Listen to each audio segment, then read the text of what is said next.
Hi, listeners.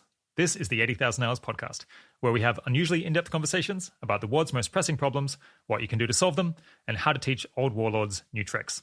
I'm Rob Wiblin, head of research at 80,000 Hours. As someone with an amateur passion for social science, today's interview was a real delight, and very different from what I expected when we booked Mushtaq as a guest.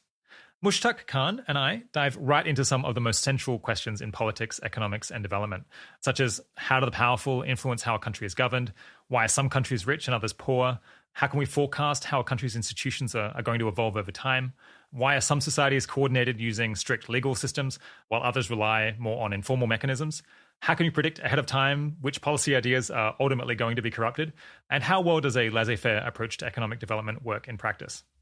It's not all big picture theorizing, though, because Mushtaq is very much an applied economist and one who has spent years out in the field testing his ideas and seeing what good they can do in practice. And he's only too happy to talk about the results of all of that work. I basically put away all of my notes and questions after the first 5 minutes, and we just winged it, which I think I can't really remember ever doing before on the show. If you like this episode, note that Mushtaq heads the SOAS ACE Research Consortium that is currently funded by the UK's Foreign, Commonwealth and Development Office. But they're always looking for new sources of funding to continue or expand the research.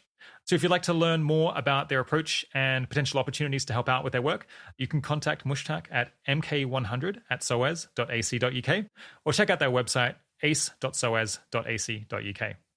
The last few years, we've had fairly few episodes on global health and development, at least relative to how many of you out there in the listening audience are focused on those issues personally. There's always many more really pressing topics to cover than we have episodes to cover them. But our plan is to try to discuss those topics a bit more over the coming year. All right, without further ado, here's my interview with Professor Mushtaq Khan. Today, I'm speaking with Mushtaq Khan. Mushtaq is a professor of economics at SOAS University of London, where he leads the Anti-Corruption Evidence Research Consortium, which has a grant from the UK's agency to figure out how to design anti-corruption projects so that they actually work. His main research interests are institutional economics and the dynamics of influence, rent-seeking, corruption, and clientelism. By reflecting on the selfish interests of the most powerful people in a particular political situation, he aims to anticipate the ways that government programs will ultimately be undermined and potentially find ways to get powerful groups to use their political influence for positive rather than destructive ends. Long ago, he did his PhD in economics at Cambridge, and over the course of a long career has, among many other things, advised DFID, the United Nations and World Bank, taught in Thailand and Bangladesh, and done empirical research on the ground in India and Tanzania. Thanks so much for coming on the podcast, Mushtaq. It's a great pleasure. I'm particularly excited about this interview because this is the first in-person interview that I've done since, can you believe it, episode 70 with Cassidy Nelson on the 12 best ways to stop the next pandemic and limit COVID-19. I guess that podcast didn't achieve its goal entirely. But that one was recorded on the 11th of February in 2020, which means that we've gone 527 days between in-person interviews. But here we are, both fully vaccinated with the windows open and negative lateral flow tests in hand. So fingers crossed this episode will kill neither of us. All right, I hope we'll get to talk about what sort of anti-corruption efforts are practical and how one figures that out. But first, what are you working on at the moment and why do you think it's important?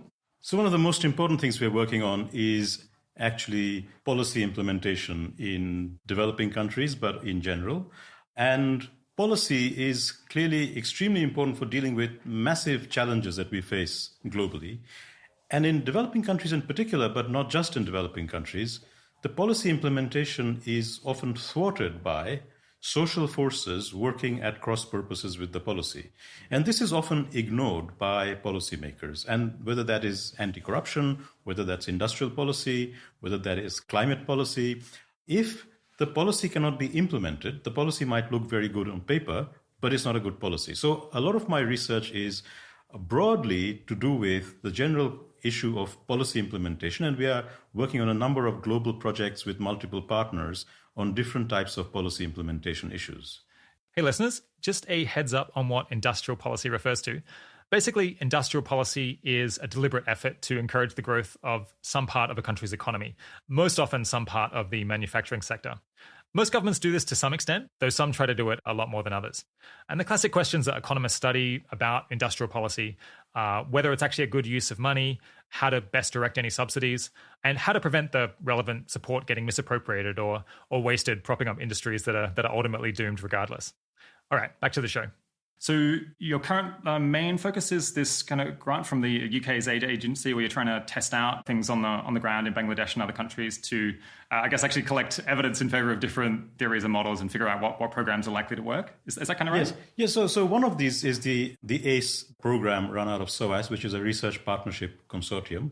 It's a partnership of 13 or so universities across the world and other partners, which are private sector partners and agencies. And we are trying to figure out what might be feasible, which means implementable anti-corruption strategies which promote development. That's one. And the other program, also funded by the FCDO, which is now the UK's, the aid part of it includes is included in FCDO because DFID is no longer there. But that program is in Nepal, and we're looking at policy implementation in Nepal's transition. It's setting up a federal structure of decentralized organizations after a long civil war. And so it's a post-conflict society. And again, the issue of policy implementation is critical. So what kinds of policies and institutions can actually be implemented? So it's part of the same sort of question about implementing policies in difficult contexts. Yeah.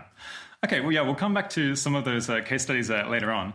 But I wanted to, I guess, start by kind of setting the scene of what I've come to understand maybe as the Mushtaq institutional economics lens on things. And I'm curious to know whether perhaps I've understood things correctly or maybe I've gotten the wrong end of things. So initially, when I was preparing for this interview, I was thinking on the surface, a lot of your work focuses on corruption and anti-corruption efforts, which is interesting and important in itself. And that's what I originally planned to kind of build this conversation around. But as I was preparing more, I kind of came to conceptualize your work a bit differently and as having a broader lens on things. Rather than just being about corruption, it kind of feels like you bring a model of the effects of political influence on the development process as a whole and on predicting how policies are actually going to play out in the real world as a whole. So on your view, it's kind of potentially desirable for the government to offer resources to subsidize firms to build up their organizational capacity through costly experimentation as a country is developing. But whenever those resources are made available, they become rents that organizations will try to use the influence to access and extract one way or another. And under some circumstances, you'll find that powerful people in organizations will turn that political influence to getting those resources in exchange for doing nothing useful in particular. And as a result, they might try to undermine anti-corruption efforts because that is just what happens to serve their personal interests in that case. And in rich countries, you get kind of potentially a similar phenomenon where organizations, powerful firms might try to extract resources from society, but they're more likely to do it through lobbying rather than illegally through corruption. But in a sense, corruption and legal rent-seeking through lobbying are two manifestations of related phenomena that play out just because countries are organized differently. But at other times, you potentially find that powerful organizations and groups can line up behind the rule of law and strengthen policies that benefit a country as a whole. Most importantly, by policing the behavior of their peers who they see free riding on a system and a system that they think that they benefit from existing. So in that situation, they potentially benefit personally from enforcing the kinds of laws and norms that would like to see. But anyway, all of these are just kind of particular expressions of this more general phenomenon that powerful organizations and individuals have strings to pull when they want to change what's going on around them and how a government is operating and what it's doing. And if we want to predict how things are going to actually play out in rich countries and poor countries alike and do things like reduce corruption and improve peer monitoring, then we need to think about what are their motivations and incentives. Yeah, how on point do you think that explanation of your research agenda is? And what else are kind of key ideas that from your work over the years that people should know about? I think that's quite a good summary, quite a good cut at it.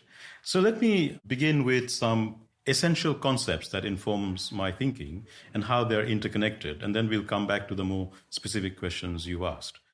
I think at a very general level, it's informed by a very historical understanding of development. And if you ask me what is development, what is the main thing that distinguishes less developed from more developed countries? I think it's something that most people don't normally think about. It's the distribution of organizational capabilities.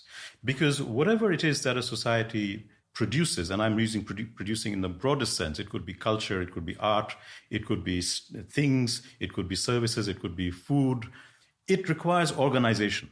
And the difference between a less developed and a more developed society is that the number of organizations that can be set up is much more complex and diverse in more advanced and less advanced countries.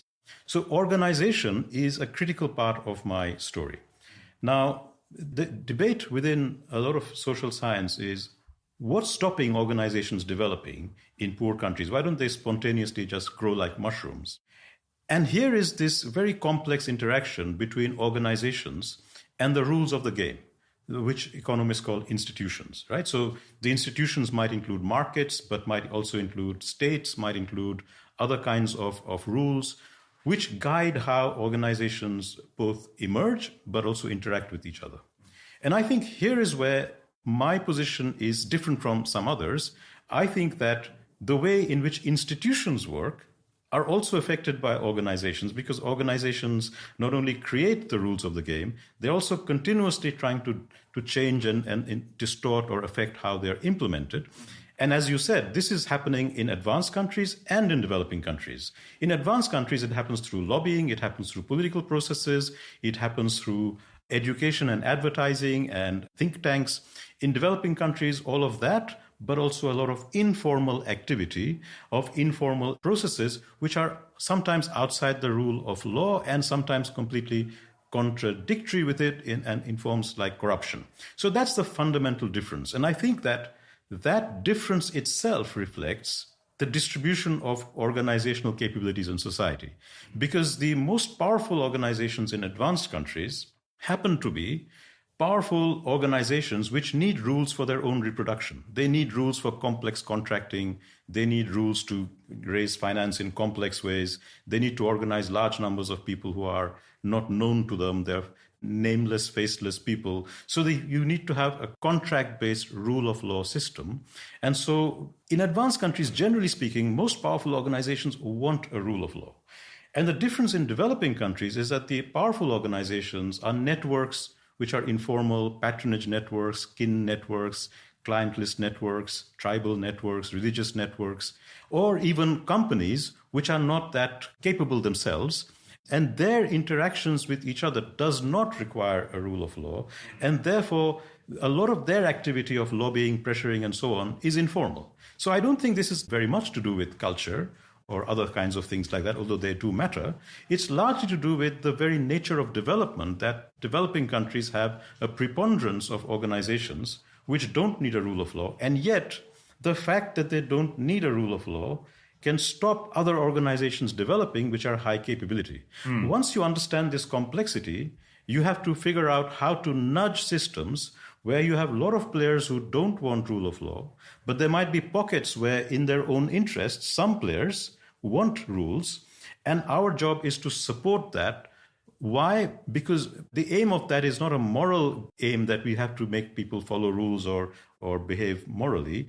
The aim is to help the very development of capabilities and organizations with capabilities that eventually results in higher levels of welfare for people, better lives, and eventually, as a byproduct, a rule of law, because all these people eventually will need a general enforcement of rules for their own benefit. And I think before we go on, I would like to define what a rule of law is so that your listeners know the difference. A rule of law means that you have a system of rules where if you are found to be violating that, and everybody might want to violate rules, right? Because there's also always a free riding incentive. I want everybody to pay taxes, but if I can get away with not paying taxes, I will not. That is common to all systems where rules have a common benefit, which is much more than the private benefit. So everybody wants the rules in an advanced country, but wants to violate the rules. The difference in an advanced country is that if you are caught violating the rules, then in general, however powerful you are or who you are, you pay a penalty. In other words, the penalty for violation does not depend on who you are. Now, what is different in countries where the rule of law is weaker or absent is that once you are caught and you are found to be violating a rule, your probability of evading punishment depends on who you are. It depends on who you know. It depends on what party you belong to. It depends on what organizations are supporting you. When that happens, technically speaking, you don't have a rule of law because you have rules and lots of people follow rules, but who follows the rules and how it will be enforced on them depends on who you are.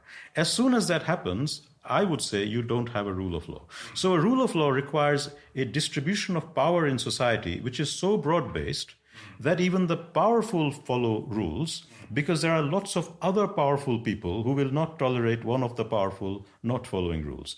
But if the powerful are not very capable, they don't need rules, and they're small in number, they can collude with each other and they will impose rules on everyone else, but they will violate the rules. As soon as that happens, you don't have a rule of law. And that's why we describe the situation in most developing countries as rule by law. So laws are enforced, but they're enforced on those on whom it can be enforced. Yeah. And those who can evade those or bypass them usually tend to get away. So it looks like you might have a very strong rule by law, and people often confuse that with a rule of law. A rule of law is a very, very specific thing, and only a very small handful of countries are close to that. And even in those countries, sometimes it looks like it's touch and go, right? Yeah. But in most developing countries, it's not touch and go. It's clearly not there. It's just go. Yeah. Okay, so there's a lot there that we're going to unpack gradually over the next few hours. I guess maybe let's return to the first aspect of this that you were describing. So I guess you're broadly working within this sub-school of economics called institutional economics, which I guess studies governments and how they evolve and how systems of organization and law evolve over time. And I guess the world's a complex place and you can conceptualize it lots of different ways, but it sounded like the framework that you're trying to use is you think about there's institutions like governments, legal systems, social norms, and so on. Then there's also organizations like firms, like religious groups, like social groups, like villages that those institutions are acting on. But it goes both ways. The institutions in society like act on and influence the behavior of these firms, causing them to, focus on improving their productivity or not. But then those firms also have a role in shaping what government policies are and how they're implemented, as do like all other influential organizations in society. And so you have this kind of cycle back and forth. And potentially that can move in a positive direction where you get, a virtuous circle where, rule of law improves. So you have like more impartiality in the legal system. And then the firms are interested in supporting that and fostering that and increasing it because that serves their interests and so on. Or you can have a negative one where you just get stuck where there isn't rule of law, the institutions are very corrupt, but also all of the influential organizations in society are kind of happy with that. Is that kind of a reasonable summary? I think that's a very good summary. And I think that feedback between institutions and organizations is what I study in my concept of political settlements. So a political settlement describes that distribution of organizational power and capabilities. And I think that's a very good and necessary map at a very rough cut level to understand what is the society that you're trying to analyze and describe. And I think a lot of social science analysis doesn't do that. So they just look at the other side of the story, which is the rules. How much market should we have? How much competition should we have? What kinds of policies should the government have? Which policies work? And then you find that actually a policy that worked very well in one country is disastrous in another country. And different countries which have successfully developed have done so with quite different policies. And that's a puzzle. But the puzzle becomes much more explicable when you look at this interaction, that actually the policies that work, the institutions that work, the rules that work, depend on the capabilities, interests, and power of the players and how they implement and follow those policies, because no policy can be enforced on people who don't want to follow it. Yeah. So actually, the idea that, a policy is a black box that the government just announces and everyone starts following it is a total mistake. A government is just one organization amongst many organizations in society. And there is an interplay going on between governments, political parties, opposition, trade unions, churches, mosques, the people, different kinds of agencies and firms. All of them are trying to influence this policy outcome, but also, and this is critical, implementing it on a daily basis. And if the vast majority of your organizations in society are happily violating the rules and not checking each other, then it's not going to be an implementable policy. So policies that work are policies where at least some players, and here I think we need to be very careful about what we mean by powerful, because powerful is not the top 1% of society. Who is powerful depends on the policy being discussed. For some policies, the powerful are people in a village. For other policies, the powerful are people who are, big firms. But whoever is violating the rule needs to be checked by other people who are just as powerful as they are. And this is why, in common law English tradition, there's this concept of being judged by your peers. What does that mean? Judging by your peers means that at any level of society, there are other people in other organizations who are as powerful as you are. If your peers don't check you, you will not get any rule-following behavior.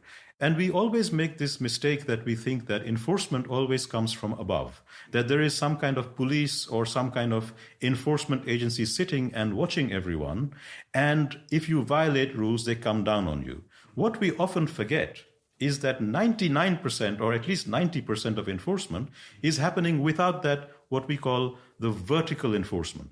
It is happening through horizontal enforcement by peers at different levels of society. So when we mean powerful, we mean the relevant people at that level of activity who are as powerful as the people violating. Now, if all the people who are violating are interested in violating, and the only check is coming from people lower than them in terms of power, you're not going to get anywhere.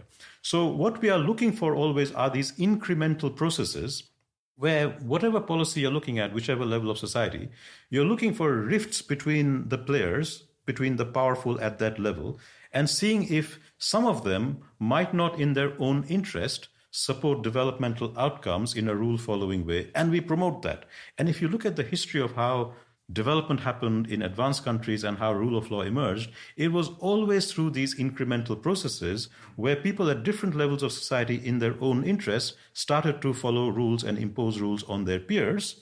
And that horizontal process is, for some strange reason, not adequately examined by economists and institutional economists. We are often much more concerned about these vertical enforcement strategies, which then typically fail.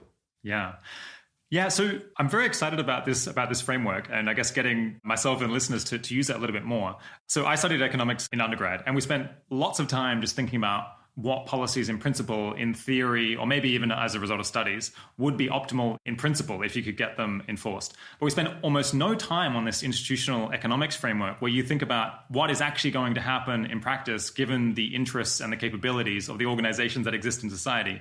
And I think that's one reason why the policy advice that economists and people like me often offer comes across as extremely naive. And it's like good in theory, but it won't work in practice. And it either gets rejected or is implemented and then in fact peters out and doesn't achieve its desired goals, is because we don't often use this framework of, and I guess it's understandable because it's very hard to do. It's a lot harder than just doing like economics 101 theory to figure out what policies to have. But we don't often think about how is the political process going to play out and how will the implementation actually play out.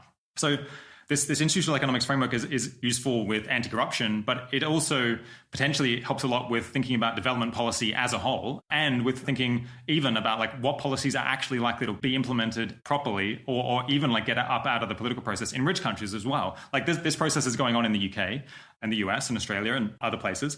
And very often I think it can explain why particular policies get undermined ultimately and don't achieve their goals, or why they're just not going to get through the political process because they're too contrary to the interests of the people who are most concerned. Yeah, do you think is my optimism about the value of this framework justified? Do you think? I would hope that you think it was useful, but I think it's useful, but it's even worse than what the way you put it. It's actually even worse because there isn't this distinction between politics and markets. Yeah, I think, and this is where I think it's very useful to think about organizations and organizational capabilities. Let me give you an example.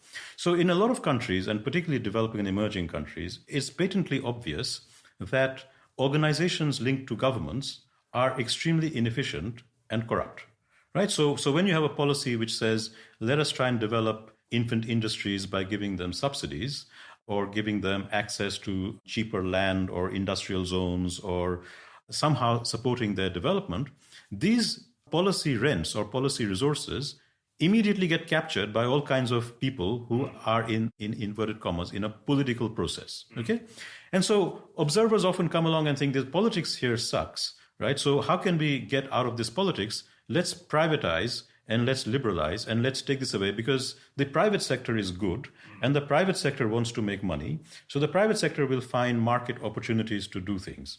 And what they ignore is that the private sector also has very low capabilities. The private sector also has firms which are not capable yet of really engaging at a global level in competition. And so it is not that the politics is driving corruption, it's low capabilities. that is driving a lot of these informal activities. So what happens with a lot of privatization and liberalization is you privatize these firms, and then you find that these private sector firms are now borrowing money from banks, which they are not repaying, that the banks can't collect this money from them, the banks collude with them, the private banks and the private firms collude in stealing money, which then the public bank has to then bail out because you don't want the system to collapse. And you have got another mess, but this time driven by private sector corruption, right? So this distinction between, we've ignored politics is not good enough. What we've ignored is the distribution of capabilities and organizations and how they're interacting, because the players are often the same. The players who are in politics are also in business. The players who are in business are often deeply connected to the army or in courts. And so what you have is a bunch of closely cooperating or colluding players with low capabilities. And here is the real problem, that there is no quick way of raising capabilities. This is a very slow process. And the process of raising capabilities requires policy, and it requires support. So the problem is that as soon as you say that our firms are actually not fit for purpose, we can't open up trade and put them into global competition, and somehow foreign investors will invest in these companies and make them competitive, and they will not. What will happen is that these companies will go bust and you will have a meltdown. So in fact, you don't do that. But then if you say, okay, our starting point is very poor and we don't have capabilities even to make a t-shirt, even to make a football, we can buy the machines, we can train people, but we don't know how to put this machine and these skilled people together in an organization and actually churn out at the other end of football, which can be marketed globally. That's what's missing. It's very easy to actually buy the machines. It's very easy even to train your people and have skills training. It's much, much more difficult to put them together in an organization which can actually produce on time a product of the right quality at the right price, which can compete against other countries which have those organizations. At this moment in time, for a lot of developing countries, the competition is China. Earlier, it used to be South Korea, and before that, it used to be Germany and England. But whoever is the next country beyond you has an organizational capability which is much better than yours. And so just getting the machines and just getting the skilled labor and then saying, okay, we have a lower competence, our productivity is much lower, but our wages are lower, so we can compete. Actually, no. Your productivity is usually orders of magnitude worse than your wage advantage. And so even with the lowest wage in the world, you can't compete. So this is where you need policies to actually build those organizations. And that's where those policies then get captured if you've designed them wrongly, because you haven't aligned your policy with the interests and capabilities of your specific firms and specific sectors. Then the firms say, okay, we're getting this support, but actually this support will not take us to becoming a competitor with China. It's better we use our political connections and our networks and our organizational pressure and our corruption to just capture this and make hay while the sun shines, because we're never going to go from here to there. And that's where it fails. So actually getting a policy which will take at least some of them to the point where they become actually competitive players, creates support for that policy, and then at least some of those players will say, actually, this policy is going to work with us, but those free riders are stopping it. Yeah. And then the horizontal pressure begins. And that horizontal pressure is what is often missing. So it's actually very commonsensical once you understand it. It's just amazing that people haven't looked at who it is that they're trying to help when they design their policy. And I can give you, and I'm sure we will, talk about examples of anti-corruption, where a lot of the corruption is simply because the policy has no hope of succeeding, because you haven't looked at all the other factors that are causing organizations to behave in those ways. Once you start addressing those things, you begin to have a policy which has a hope in hell of succeeding. And that is what we're trying to do. Okay, so being a bit more empirical, what do we know about anti-corruption policies as they exist today? Is it the case that they sound plausible and so they get funded, but then ultimately they can't achieve their desired goals because of these institutional incentive issues that you've been talking about? Well, I think that's true for most of the major anti-corruption strategies that are at play right now. A lot of them sound like they're very plausible and they should work, but most of them don't work. And a lot of empirical studies have been done on their effectiveness. and most of it is really depressing reading. So the standard anti-corruption approaches that are at play basically assume that most people in these countries are rule-following citizens. They're going about their everyday business following the rules. And a few people who are the powerful control information or are able to violate rules for their own benefit. And so corruption is that misuse of power. That's the definition everyone uses, that a few powerful people are misusing their power and appropriating resources from the public. So if that is the case, then the obvious answer is transparency, accountability, and punishment. And that is those three things describe the vast bulk of anti-corruption measures that have been attempted. Transparency means you try to make transparent the processes through which decisions are made and the outcomes of those decisions so that people can see who is misusing power. Accountability means you make it clear whose responsibility it was to make those decisions so you can hold them to account.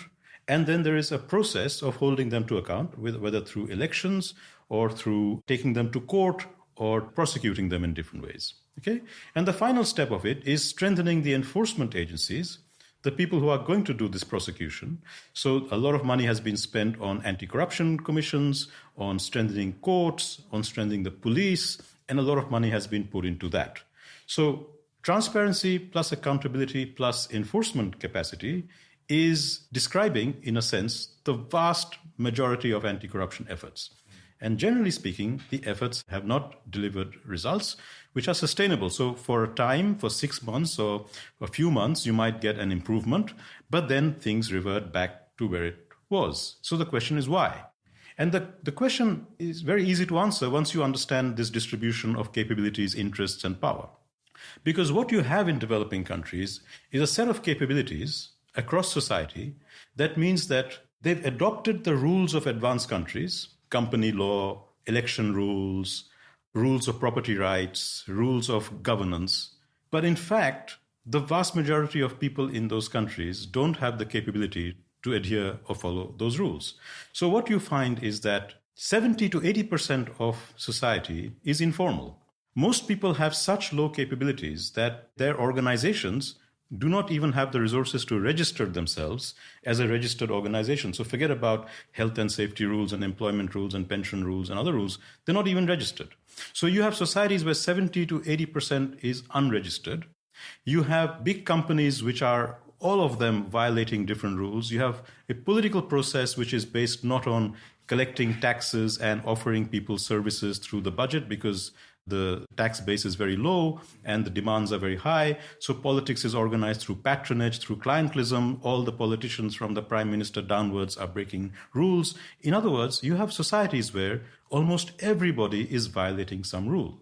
So when you come and say transparency, it's already transparent. You know, if you go to a developing country, the taxi driver will tell you, as you're driving from the airport to your hotel, this building belongs to that minister, that building was that minister's, this prime minister made that much money. It's completely transparent in the sense that people might not know the exact figures and so on, but they know it's happening. In terms of accountability, we have elections, we have all kinds of processes, but the powerful, remember that powerful means those who are relevant for that violation. So the violation might be much lower down in society. Whoever is violating very rarely comes to trial and gets punished because actually all of this is happening in networked ways and each violator is linked with other violators and everyone has something to lose. And so finally what happens is that your enforcement agencies are also corrupted. So the Anti-Corruption Commission becomes a tool in the hands of the government to chase the opposition and pick them up, or to threaten businesses who are not playing ball, saying that we will have an investigation of your tax, and then they start playing ball with the government. In other words, the police, the courts, the Anti-Corruption Commission, on whom a lot of money is being spent, are themselves a source of the problem. So when you look at that, and I think anyone who lives in a developing country will immediately recognize this, you can see that this approach from above, whether it's transparency, whether it's accountability, whether it's enforcement, isn't working. Now, it's very important for me to make this clear. We are not saying that this should stop. I think that some of this needs to happen just to keep pressure on the system. But I think what needs to stop is an expectation that this is anywhere close to being sufficient to achieve anything. And we really need to work on the other aspects of anti-corruption, which I'm going to talk about later, which is where the action is. But it's not that you should let these people off the hook. The point is that you might identify the corrupt prime minister, you might get rid of the corrupt prime minister, but since the system is a low capability, informal system, the next prime minister will be just as corrupt. So we shouldn't put our hopes on that process of enforcement from above for achieving either development or anti-corruption. So this concept of capabilities is super central in this model because the capabilities of people and organizations determines whether they want to compete globally or whether they prefer to take grants or use some other method to make money. Yeah, how do you define or imagine what capabilities is at a brass tacks level? And maybe why does it take so long, decades it sounds like, for a country to build up or organizations to build up the kind of capabilities that they need? Really big question there, you see. So I think at one level, the answer is quite simple, but it's not a uniform thing. Capabilities can describe quite different things depending on what kind of organization you're talking about. So let us take the simplest kind of productive organization in a developing country, which is a labor-intensive, very low-tech manufacturing of something of very little value and very little markup. Something like a T-shirt or something like a football. Okay. Now, why is it that not every developing country is producing this? Why are there a few countries which produce it and most of them cannot? And the answer is that to actually produce a T-shirt, you don't just need the sewing machines, which are actually freely available, not under any kind of patent control, and you can buy it for a dime a dozen. And there are lots of people in developing countries with enough money to buy millions of these things, right?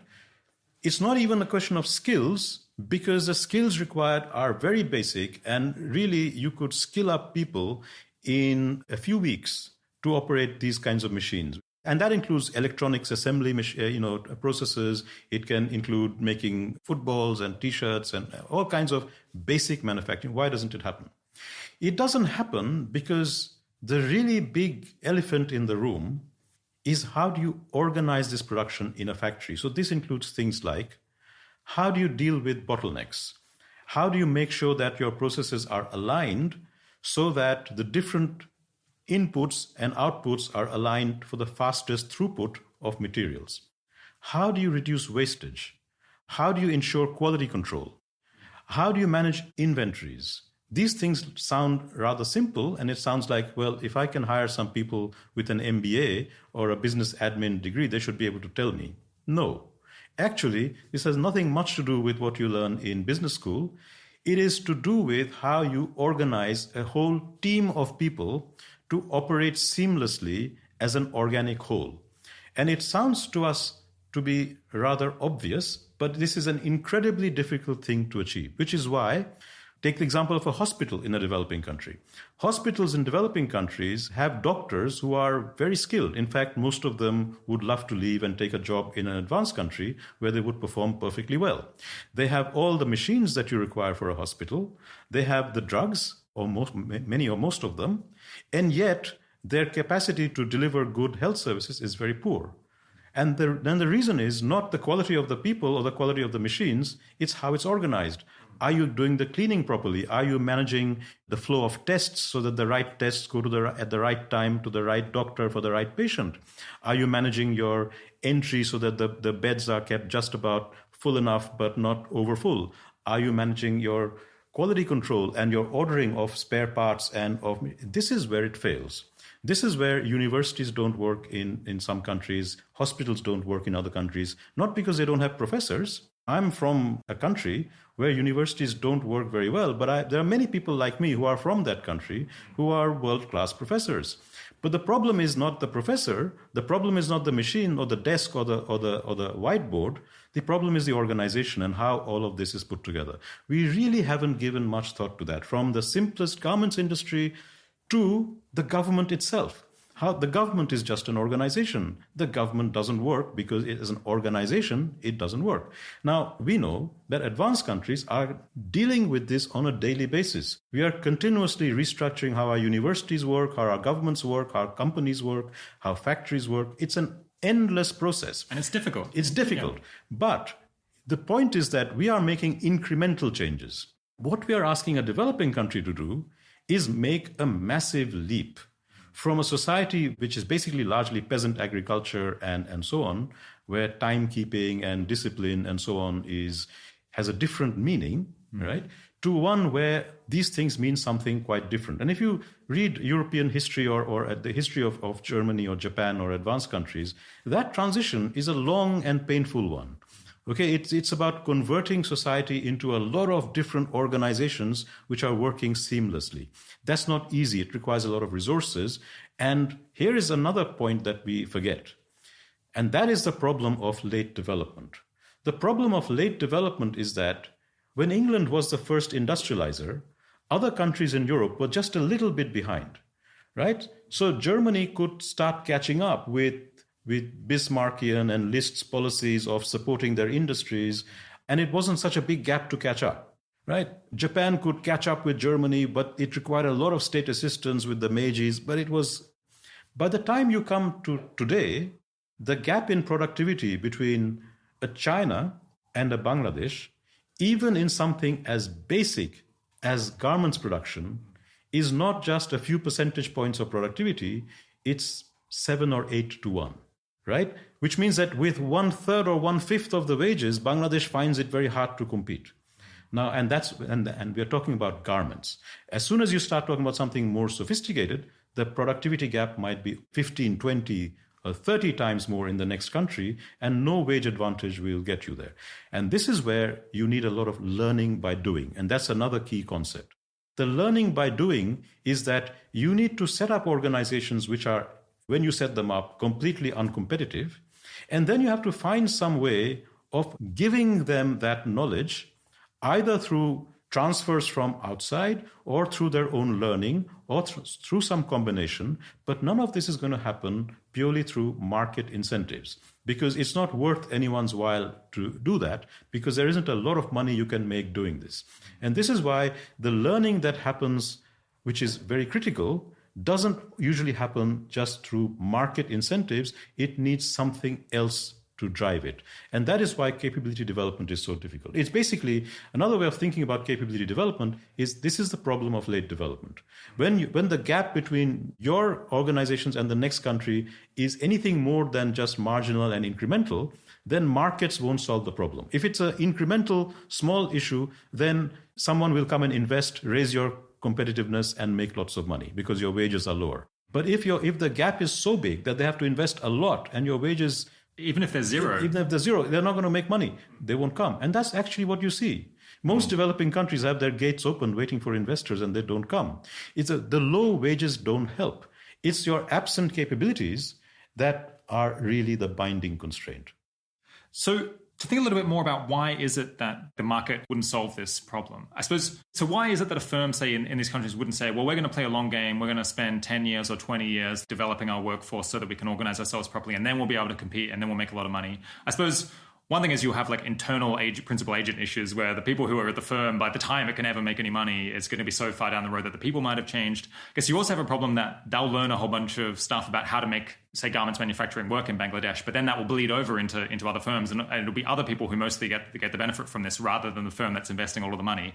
Because you also just have risk aversion. But yeah, is it possible to pinpoint more why it is that an investor or a firm itself wouldn't even really try to make that leap towards becoming globally competitive in terms of their organization? All of the things that you mentioned. Okay, so it's to do with risk. It's a huge risk if the gap is large. The return from taking that risk is a social benefit. Now, that social benefit is that you develop organizations in your country that then create lots of jobs and so on. But the initial investor isn't going to capture that, right? So the point is that the social benefit is huge, but the private risk is also huge. So you have to have some way of sharing that risk. And the risk is actually not just that you don't know what will work. You might know what will work, but it will just take a long time to get there. And you'll be making a loss the whole time. And you'll be making a loss the whole time. And you need to have many checks and balances for this thing to work.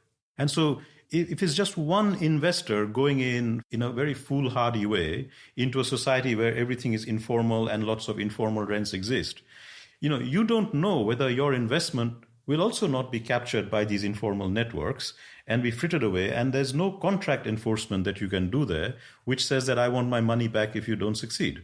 So you are also talking about countries where, because of this informality and poor governance, you also have very weak contract enforcement. So on top of everything else to do with learning, you have a contract enforcement problem. And people say, well, we could solve this problem by having better contract enforcement with good governance. And that is this whole chicken and egg way of thinking. You have to have your policy work in the world as it is now, not in the world you would like to be in. So you have a country where you have weak rule of law, where corruption is very high, where you have high levels of risk, both in contracts, but also in the very process of delivery. You would have to be really foolish to go and invest lots of money there. So actually what people from outside invest in, or even people from within the country invest in, are things where you can make quick money easily by being close to power, by doing deals with powerful people and protecting your markets. You make your money quickly and you reduce your risk. So there's nothing wrong with that, except that this is not developing those broad capabilities which are going to be essential for real development, as opposed to pockets of development where some investors and some politicians and so on are connected. And sometimes they do really good work. It's not always that these kinds of networks and collusions are value destroying. They might be value adding, but they're value adding in relatively easy areas, and they're leaving the rest of the country behind. And I think that's the problem. So we have to find ways of actually creating capabilities in areas where sensible, rational investors won't automatically go. Yeah. We've slightly gotten into industrial policy earlier than I planned, but let's just lean into it. It's great material. So the economist Danny Roderick, who I think quite a lot of listeners will have heard from, has kind of a related explanation or defense of why industrial policy might be necessary for a country to develop around kind of innovation externalities, where, for example, let's say we go back to Bangladesh in the 70s or 80s, before it was doing lots of garment manufacturing at a productive level. You might have this theory, or a business person might have a theory that I can make garment manufacturing work really productively in Bangladesh. But if they go in there and risk all of their money trying to invest in this and trying to see whether it can work within this culture with the kind of people who they can hire, and they discover that it does work, they can immediately be copied by other firms that come in later on without having taken that risk or taking the initial losses, who will hire away their staff and use the lessons that they've learned. So I guess, he focuses on, at least in some of the lectures that I've heard, he focuses on that kind of knowledge externality issue, that you need to foster people to do experiments. It's like we think of government needs to foster scientific R&D because of the big externalities and the discoveries. But in a country like Bangladesh, maybe the discovery you want is what industries are actually feasible here? What industries can we make work? And then how do we make that work? Yeah, do you think that's also an important explanation? I think it's a potentially plausible explanation, but I don't find it plausible as it stands. So Danny has many explanations, and I think he's a great supporter of policy-based development. But I think this particular one doesn't work too well. And I'll quickly explain why. I don't think he's completely wrong, but I think that the reason why people don't invest in these countries is not that they think we will discover something, and if we discover it, there's a lot of money to be made, but then others will copy us, and this copying will take this money away, right? I think he's making too close an analogy with innovation, because innovation is like that. So someone who innovates makes a rent, and then if that innovation is copied too quickly, then it's not enough rent. The incentive to innovate goes away. So some rents have to be protected to create the incentive for the original investment. I think he was just trying to copy that idea into learning. But I don't think that works, because the successful learner, regardless of whether anyone is copying you or not, isn't going to make much rent. There isn't rent in a garments factory, right? It's not like discovering a new COVID medicine or a new whatever, right? A new kinds of telephone that does various magical things. Making a garment, you are competing with many other garments producers in the world. And as soon as buyers know that you have cracked the garment production in Bangladesh, they will give you a price that squeezes out most of the profit for you. right? So, in fact, garments producers never make a rent, whichever country they are working in, because they are part of very competitive global value chains. People don't go into garments because they want to make rents. This analogy with innovation is completely wrong. So this is the first mistake. So people are not investing in garments because they think their profits will go away, right? So there was never any very high profit there.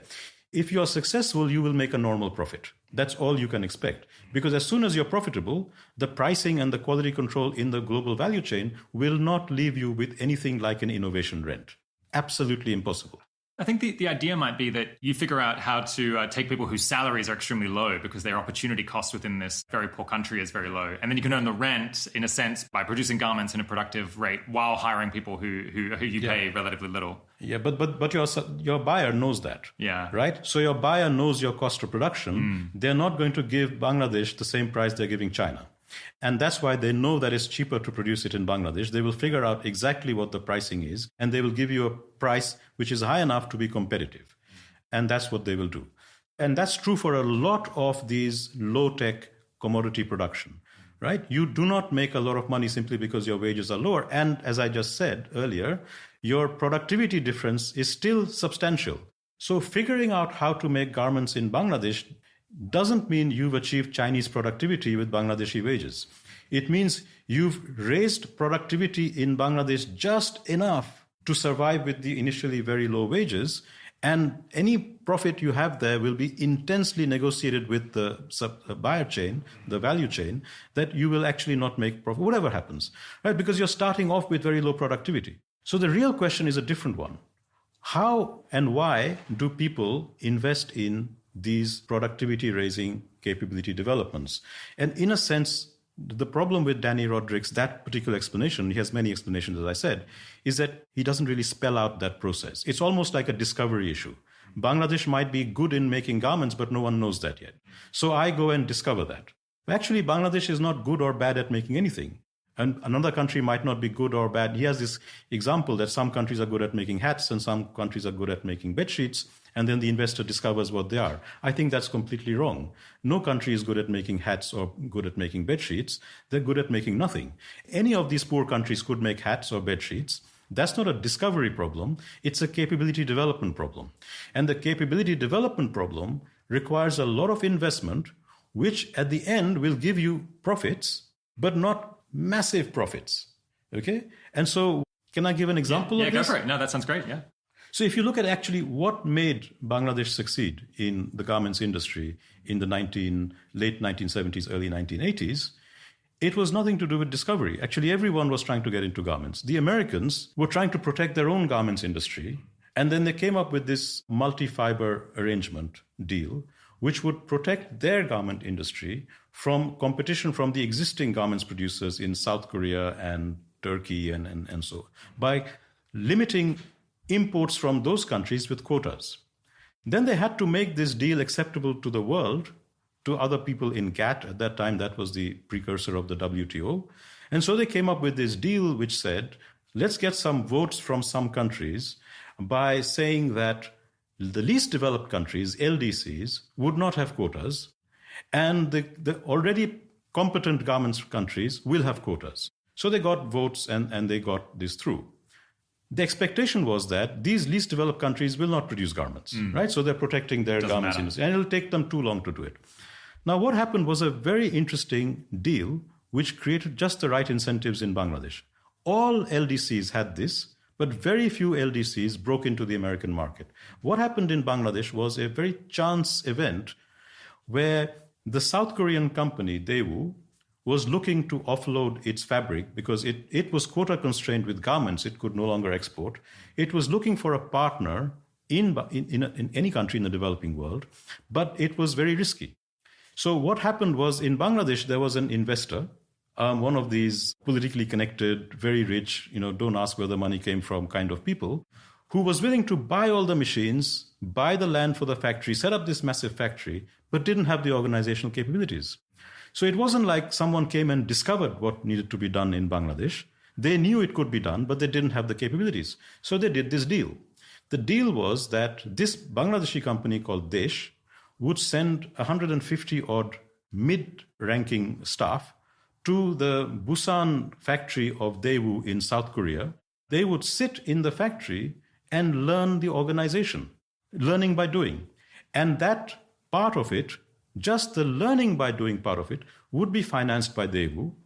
Everything else would be financed by the Bangladeshi investor. And if it was successful and they came back and Bangladesh started exporting, Daewoo would immediately deduct some, I forget the exact figure, something like 7 or 8% of the sales value from the sales, which is massive, but nothing like an innovation rent, right? 7 or 8% is in the world of commodities a massive amount of money. Now, why could they afford to do that?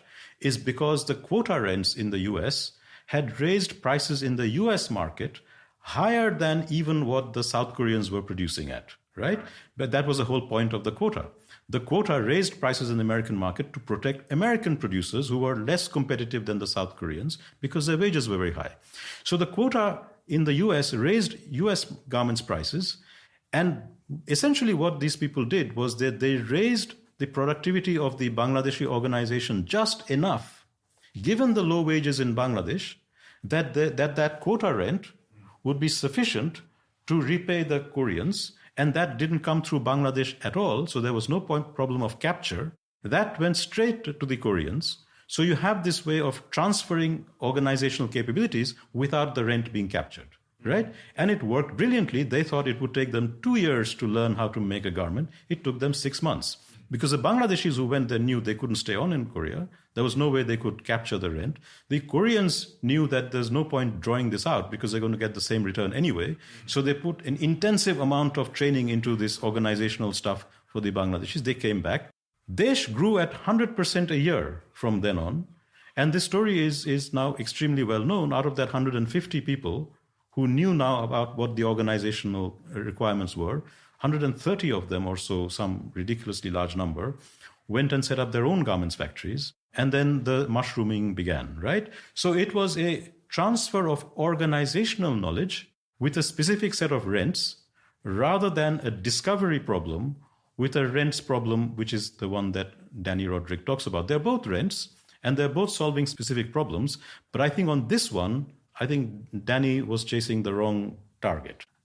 Okay, so on this view, in order to make this leap from being like very low organizational capacities, not able to compete on the global market, to actually being able to do so, you need often some kind of subsidy, some sort of rent in the meantime in order to foster that and get it going. I guess this sort of industrial policy is like often viewed somewhat negatively, I think, within economics, because economists expect these rents to just be captured in exchange for doing nothing, which I guess you're also worried about because that is a very familiar story. How can one set up industrial policy and all these kinds of subsidies such that it's not just captured in exchange for nothing and you actually do, like the firms and people do face the incentives to make this leap in capabilities rather than just taking the money and running?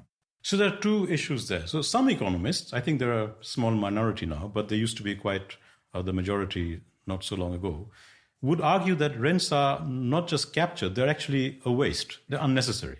So an efficient market would have no rents because a rent means you're paying something for something which is higher than the next best opportunity, right? So why should you pay more for a widget than some other country can be producing it at?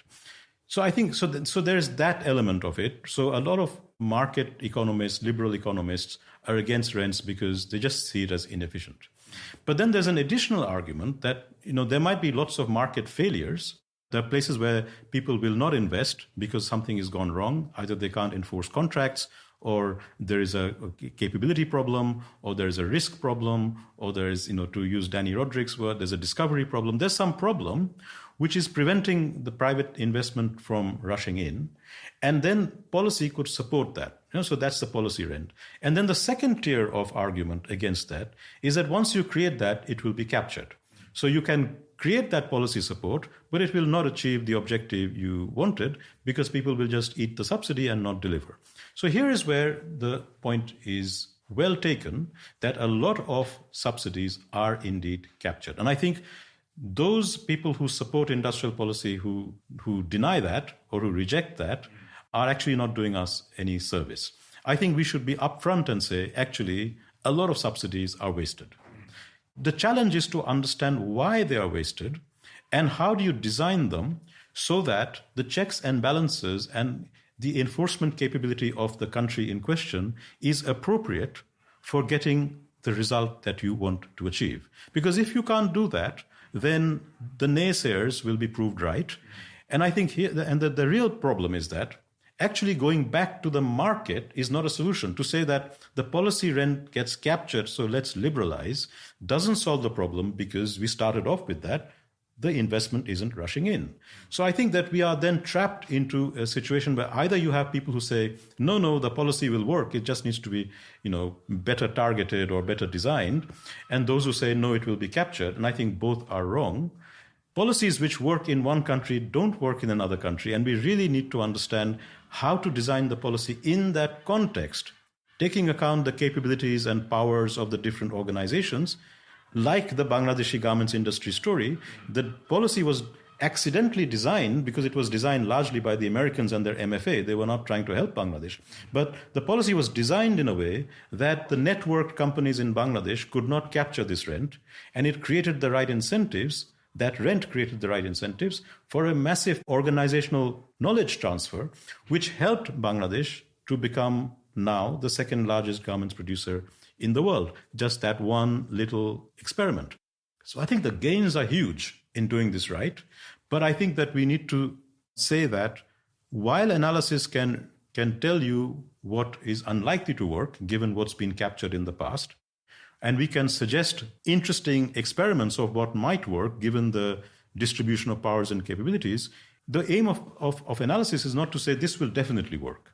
So what we can give policymakers is a portfolio of things that might work, and you try them out in very small experiments, and you scale up what works.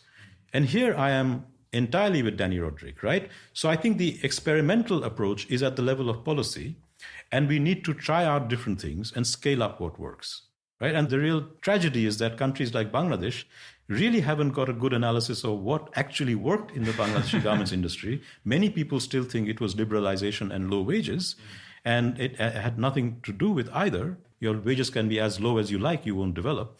And I think they haven't really learned the lesson of how to build organizational capabilities and to take it to step 2, step 3, step 4, and so on. Yeah.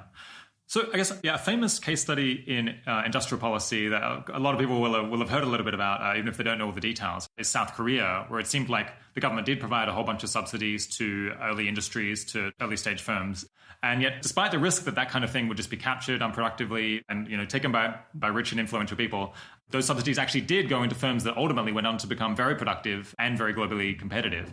And I think you have an explanation for how it is that industrial policy worked in South Korea when it doesn't in lots of other situations, based around the incentive, like who was powerful in that case and how the incentives were set up for them. Yeah, do you mind laying that out? Yeah, so this is a very interesting debate. And there were people who were saying South Korea had no industrial policy, it was just a free market success story. And others were saying it had a very successful industrial policy, which was based on building capabilities in these big holding companies, the chaebol, like Samsung today is a chaebol. And these capabilities were built up by giving them the resources to do the learning by doing, to set up productive organizations and learning how to raise their productivity. The question is, very similar policies did not work anything like as well in India, in Pakistan, in many African countries, and so on. And my explanation, and this is how I started my work on political settlements and organizations, was to look not at the policy, but at the capabilities and the power of the organizations that were being supported. And I think the distinctive part of the South Korean story is one that the starting point of many of these organizations was already quite good, because the Japanese colonization of South Korea had created the knowledge of industrial processes, which was more widespread than in most developing countries at that stage of development. The Japanese had run organizations in South Korea, and many of the managers of these organizations became the owners of the future South Korean chaebol. Okay, so those in the Japanese colonial period, they were Japanese owned, but the management had some access to that organizational knowledge. So this is one difference. But the real difference was the nature of Japanese colonialism in breaking up the horizontal networks in Korea. And that was because Japanese colonialism was a very aggressive and oppressive form of colonialism. It didn't rule through intermediate classes in its colonies. It ruled directly, and it ruled through great force and great viciousness, which is why you will not find any Korean today or any Chinese today who has a good word to say about Japanese colonialism, because it was very rough. One consequence of that was that those horizontal networks which businesses have with politics and other groups and unions and so on were actually decimated in South Korea. So the business groups that emerged in the post-Japanese period did not have the networks to protect their rents, did not have the connections with politics. So now you have, in the 1960s, Park Chung-hee comes on and he starts trying things which are, in a sense, quite obvious. We can't produce these things. Why don't we give some export subsidies? Why don't we give some protection? Why don't we give them some low-cost loans from the publicly owned banks? Things which every developing country has tried. It's not rocket science. It's obvious. You can't produce these things.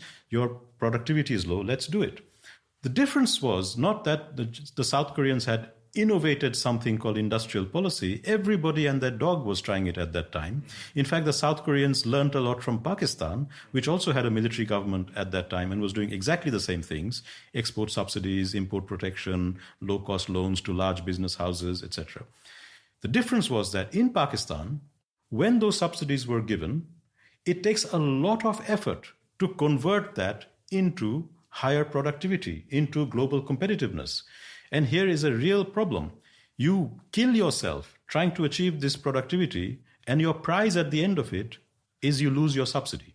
Yeah. Right? And now you're floating in the ocean of global competition and surviving. Nobody in their right mind would want to do it. You do it because you are compelled to do it, because you know that you only have the subsidy for a brief period of time. You either sink or swim.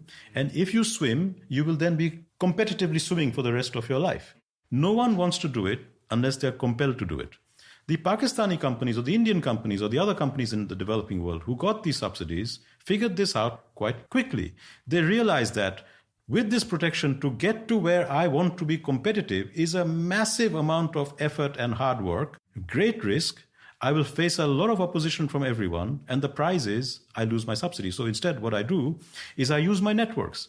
I'm connected to that politician. I'm connected to this trade union. I'm connected to this faction. I'm connected to this bureaucrat. I'm connected to this bank. Why don't we share these rents and protect anyone from taking it away? The South Koreans could not do that because these companies were not connected to the banks, to the politicians, and so on. And therefore, when the state gave these subsidies and they said to them, you have to achieve these export targets, and you don't, these companies were quite happy to give kickbacks, by the way, to Park Chung-hee, to the top leaders. We know this now because there's a lot of evidence about the corruption in the system at that time, just as we know the corruption in the Chinese system in the 1980s when it was growing rapidly. The difference is this. If you're Park Chung-hee and you know this company is not meeting its export target, but is willing to give me a kickback from my subsidy, do I want that? Or do I want to give this subsidy to a company which will meet the export target and therefore will make lots of profits and therefore will be able to give me a kickback which is much bigger? Again, it's not rocket science. If you're Park Chung-hee, you will say, this is a failed company. It's just giving me back some of my own money as a kickback. Why should I take that? I'll close it down and I'll shift that subsidy, that protection, to some other company. And very soon, the South Korean companies realize this is what is going to happen. So actually, there's no optimal strategy of protecting your rent. The only strategy is to raise your productivity, and this is what they did. The reason why this didn't happen in India and Pakistan is not because nobody realized this. They realized it. I mean, there are some very interesting studies back in the 1960s done by Indian bureaucrats. There is a committee report called the Dutt Committee Report in the 1960s, where the Indian bureaucracy itself looked at the protection system, the licensing system as it was slightly different in India from Pakistan and South Korea, but the objectives were the same. They said, look, these licenses are all being captured by these politically connected companies, and we can't do anything about it. It wasn't ignorance. Everybody knew what was going on. They just couldn't take those licenses away from these connected companies because the political cost would be too high. So my explanation is that the South Korean industrial policy worked in South Korea, but it doesn't tell us anything about what to do in anywhere else. So if you want to do industrial policy in India or Bangladesh or Nigeria or wherever, you need to design it completely differently in a way that you provide the resources to those companies to raise their capabilities, but not in these mechanisms, not with these mechanisms, which gave them subsidies up front and then said, if you don't perform, we'll take it away. It's the taking it away which is not credible with connected companies. Yeah. But taking it away was credible for the South Korean companies for very specific political settlement reasons. The South Korean political settlement, the distribution of power, largely as a result of the Japanese, very specific Japanese colonialism, was very different from the countries which had British or French colonialism, where the colonial period, the colonial powers worked through intermediate classes who became extremely powerful through that colonial experience. It was indirect rule. So there's a kind of quip that India was ruled by Indians, and therefore a lot of people colluded with the colonial power. I mean, we don't like to talk about this anymore, but in fact, if you go back to India or many countries with British colonialism, you will still find really old people who say the British weren't that bad. Why? Because the British actually ruled through local power elites and worked through them and shared resources with them in a way the Japanese did not. So the British actually, while they were nicer in one respect, left behind a much more toxic legacy in another respect, because you created a political settlement with all these informal networks horizontally between business and politics and bureaucrats and so on, which becomes really difficult if you are trying to do South Korean industrial policy. It's not impossible to do other kinds of industrial policy, but South Korean industrial policy will not work. Okay. Yeah, just to recap, to check that I've understood, I'm going to remember the South Korean story properly. So there's, I think, 3 different key aspects for why it happened to work in this case. So one is you've got the Japanese colonialism, which meant that South Koreans had already had exposure to productive industrial mechanisms and to the kind of capabilities and organizational structures that you might need. So that made it more imaginable for these firms to say, well, we actually are going to be able to compete globally. Then you had, because the Japanese had also decimated all of the existing kind of patronage networks, like the ability to call in favors between firms and politicians and so on, that had kind of been swept away. It meant that it was credible for the government to say, we're not going to continue these subsidies indefinitely and just keep providing you free money, because these firms didn't have existing favors that they could call in with the politicians. And then the third one was that the system was set up via this sort of corruption such that it was in the interests of the politicians and I guess potentially the bureaucrats who were running the industrial policy to fund firms that were becoming more productive or had good prospects of becoming globally competitive, because then they would get larger kickbacks, basically. So it was in their interest as well to think about, how can we fund the firms that are most promising and defund the firms that are not performing and aren't going to go anywhere. Is that kind of the right story? You put it more bluntly than I would, but I in a more extreme way than I would. But I think that's generally right. So the last point, that the incentives were set up so that, the corruption did not stop the politicians from disciplining inefficient firms, is absolutely right. I think, so, you have to look at rent-seeking and corruption in the context of these organizational decisions and the bargaining between them. I think it is really naive to think that in any system, even in an advanced country, that politicians, bureaucrats, and big businesses and even small businesses are operating in an altruistic way, right? They're always operating to get some benefit for themselves.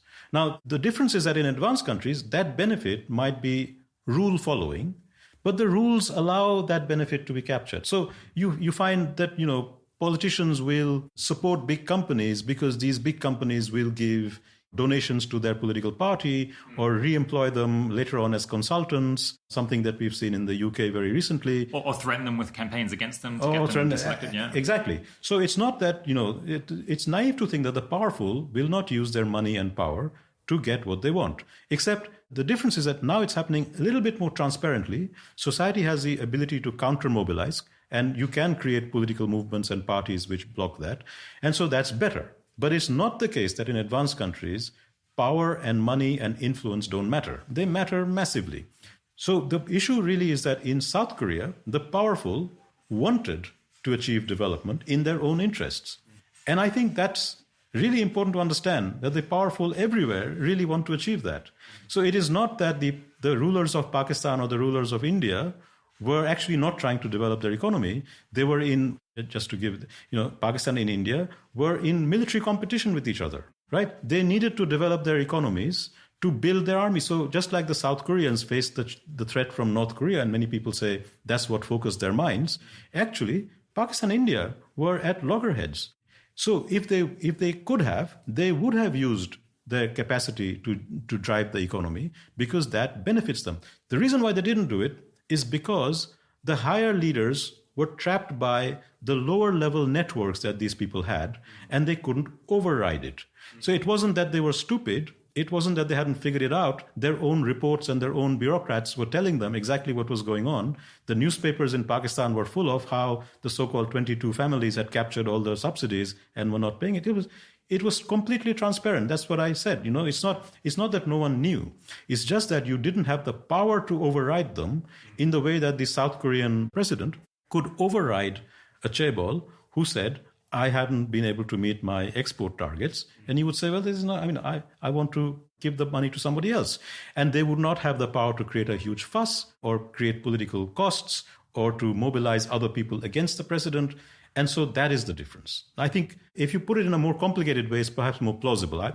It's always beneficial for the powerful to drive growth. Right? Because then one way or another, they get more power. They get more power. Yeah. So if they're not doing it, it's always useful to ask, why are they doing this? And there are only two possible answers, right? One is that they're really abominably stupid, right? Or the other is there is some constraint politically or in terms of organizational capabilities or something that you need to identify. And I think there are very, very few leaders in the world, and certainly not Nehru or Ayub Khan or the others who were leading the Asian countries in the 1960s, were not that stupid, right? They had political constraints which prevented them from taking on these people who were capturing rents. And then the final nail in the coffin is that if everybody is capturing rents and taking away, you just join them. So some of these kleptocratic leaders in developing countries simply become kleptocratic because everybody is capturing the rents. They might as well take some money out to the Swiss banks. Right? Can I go on and give you another classic example of this? Sure, yeah, go for it. No, I love it. So a classic example of this is Chiang Kai-shek, the leader of Taiwan, who converted Taiwan from pretty much a backwater of China into a remarkable success story, in many ways more attractive even than South Korea in terms of distribution of income and assets. Right? It is still now the largest producer of semiconductors for computers, bigger than China. Exactly. It's incredible. Yeah, bigger than the US. Exactly. So how do you explain this? Now, Chiang Kai-shek was in China in the 1940s one of the biggest warlords. He used to go around from place to place in a train full of guns and his own personal army, and he was fighting other warlords. In his behavior and in his preferences, he was no different from your Afghan warlord of today. This chap loses a war with the Chinese communists, goes across the water to Taiwan, and suddenly develops, through 49 or so years of martial law, one of the longest periods of authoritarian rule, one of the most developmental states in Asia. What happened? What happened across the water? And I think the answer is that in China, he was one of many warlords. He could enforce nothing. Everybody else was stealing. You start stealing as well. In Taiwan, he had complete control. He had brought in an army which could completely dominate the society. Why would you steal from your own house? You then develop it. Right? Now, I'm not saying that this is a recommendation for any other country that you have this authoritarian rule. And I think this is a really important point. Most authoritarian governments fail because while they are authoritarian, they actually cannot have that effective degree of control over their society that the Taiwanese and the South Koreans and others had. And therefore, this is a really bad model to follow. The most common form of authoritarianism is the ones that we have seen in Pakistan and Nigeria and in the DRC and so on, is you have an authoritarian ruler. He thinks he is an authoritarian ruler who can do all these magical things. He soon discovers they have no capacity to enforce because actually society just below is powerfully networked and can block him on everything. And then these authoritarian rulers become thieves themselves. They are the ones who are sending money out to the Swiss banks and so on. So again, just like industrial policy works in some places and not others, authoritarianism works in some places and not others. And I think one of the real dangers in a lot of simplistic political economy is to say that if you have authoritarianism and industrial policy, you will succeed. And actually, in 9 cases out of 10, you will have a disaster.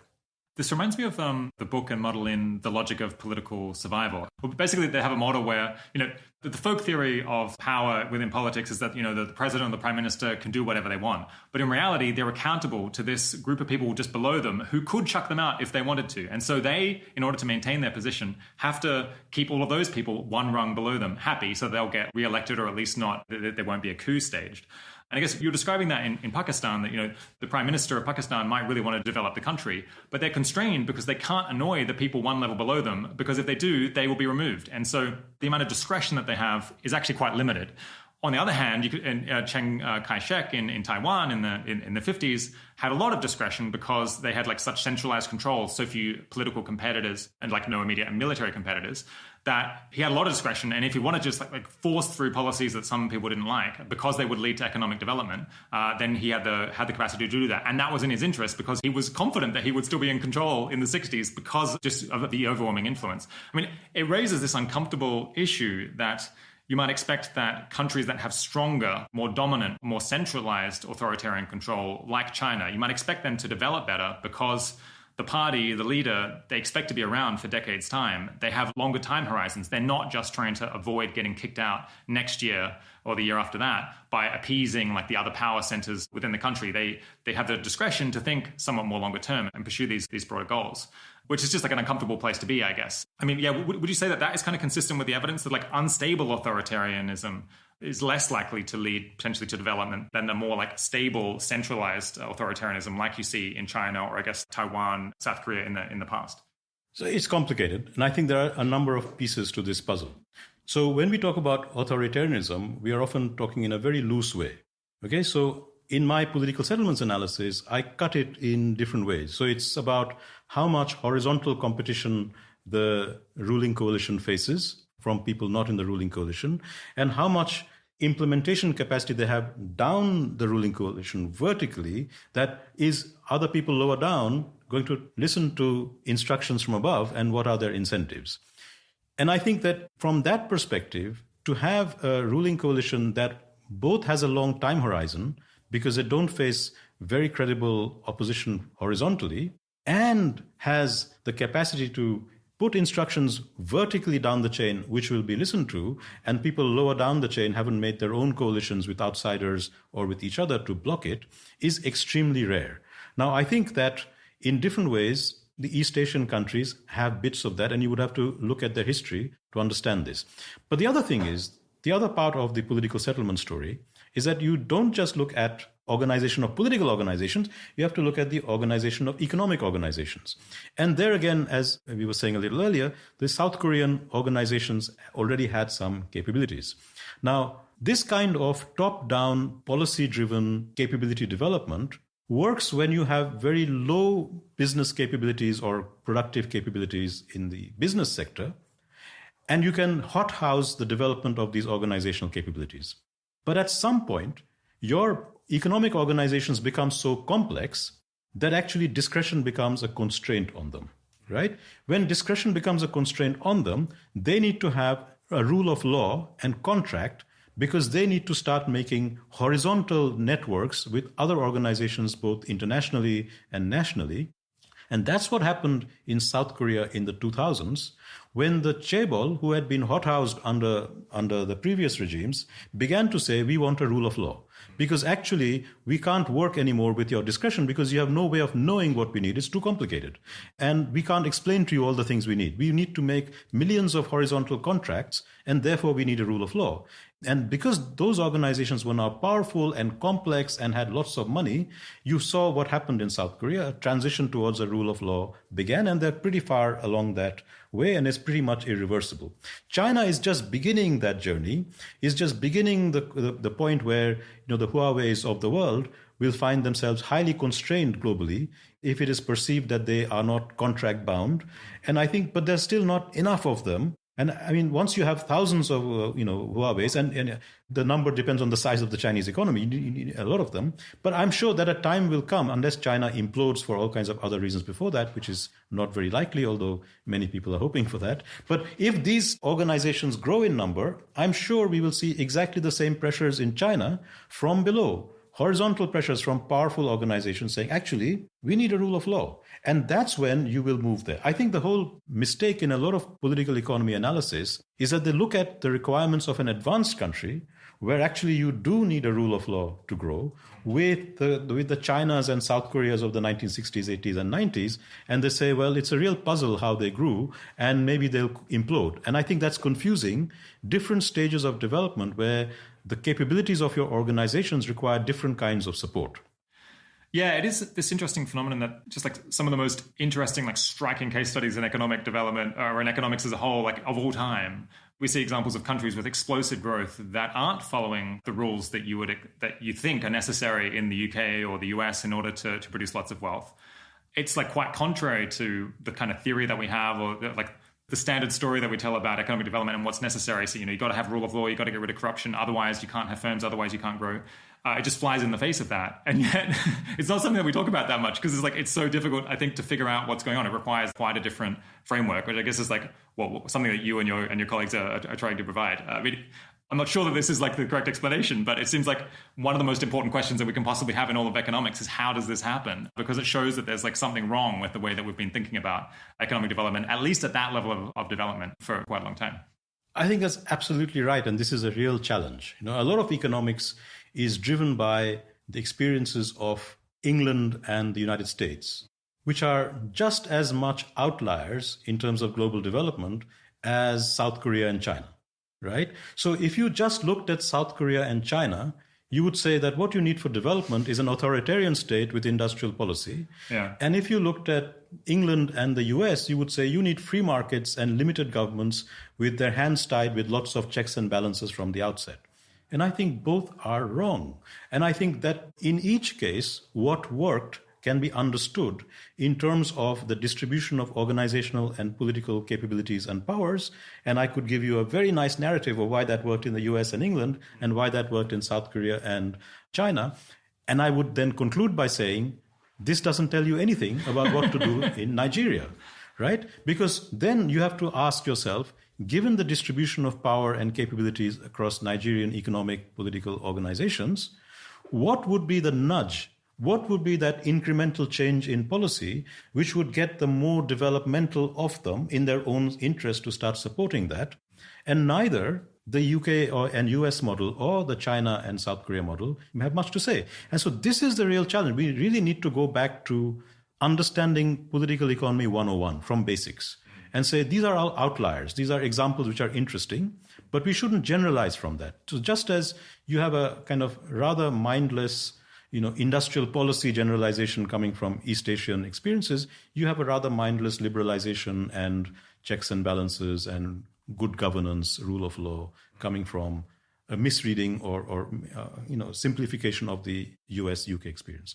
I think that's the challenge. And I think you've put your finger on it. And I think part of what we do as kind of pluralist and heterodox economists is to disentangle and to kind of demolish these models which are built on actually hidden assumptions which are terribly unrealistic in the general case.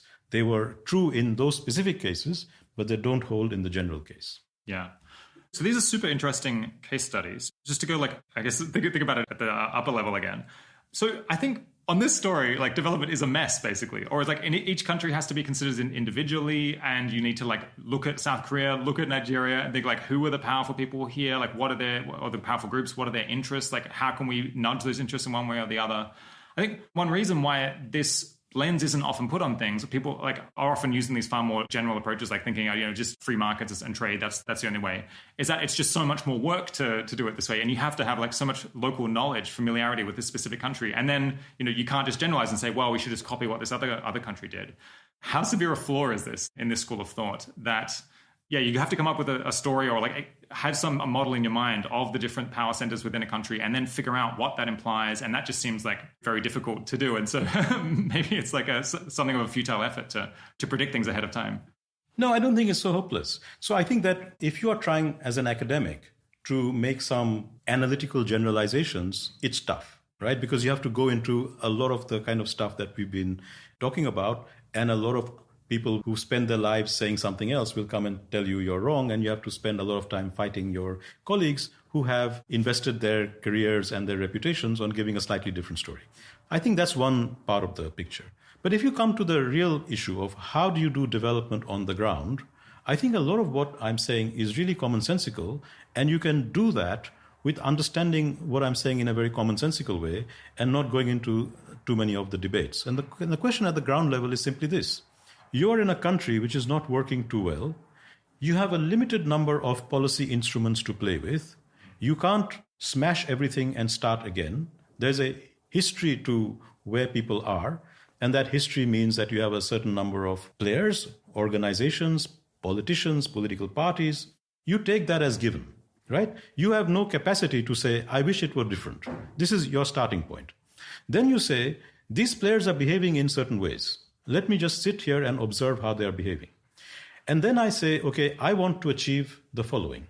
And then it comes back to what your normative goals of development are, and I've given you my normative goal. My normative goal is I want to see a broader spread of organizational capabilities, because I think that underpins almost everything else, right? So even if you wanted to fight poverty, I would ask, how do I get poor people to have the capabilities to produce things for themselves and engage in activities for themselves rather than just give handouts? That might be essential for a bit, but the longer run solution is actually capabilities. And I think there's pretty wide agreement on that. So then the question is, this country is missing capabilities in every sector in the following ways. And you pick some of the really vital sectors you want to work in. It could be health, it could be education, it could be manufacturing, it could be agriculture. Different countries have different mixes of priorities. And then you say, okay, capabilities are missing here.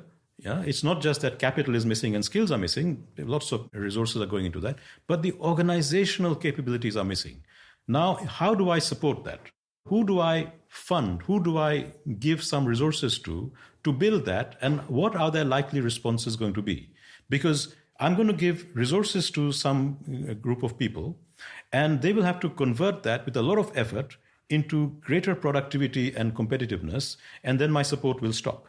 And I need to know, and they need to know, that it will stop, that they will actually achieve this. What are the credible checks and balances here? If you can't figure that out in a commonsensical way, you shouldn't go in, right? So this is a really commonsensical way of thinking about it, which doesn't require a massive amount of theory. It just requires massive amounts of common sense and being there on the ground and seeing, okay, can I imagine this organization or this group or this, behaving differently in 5 years' time with my support?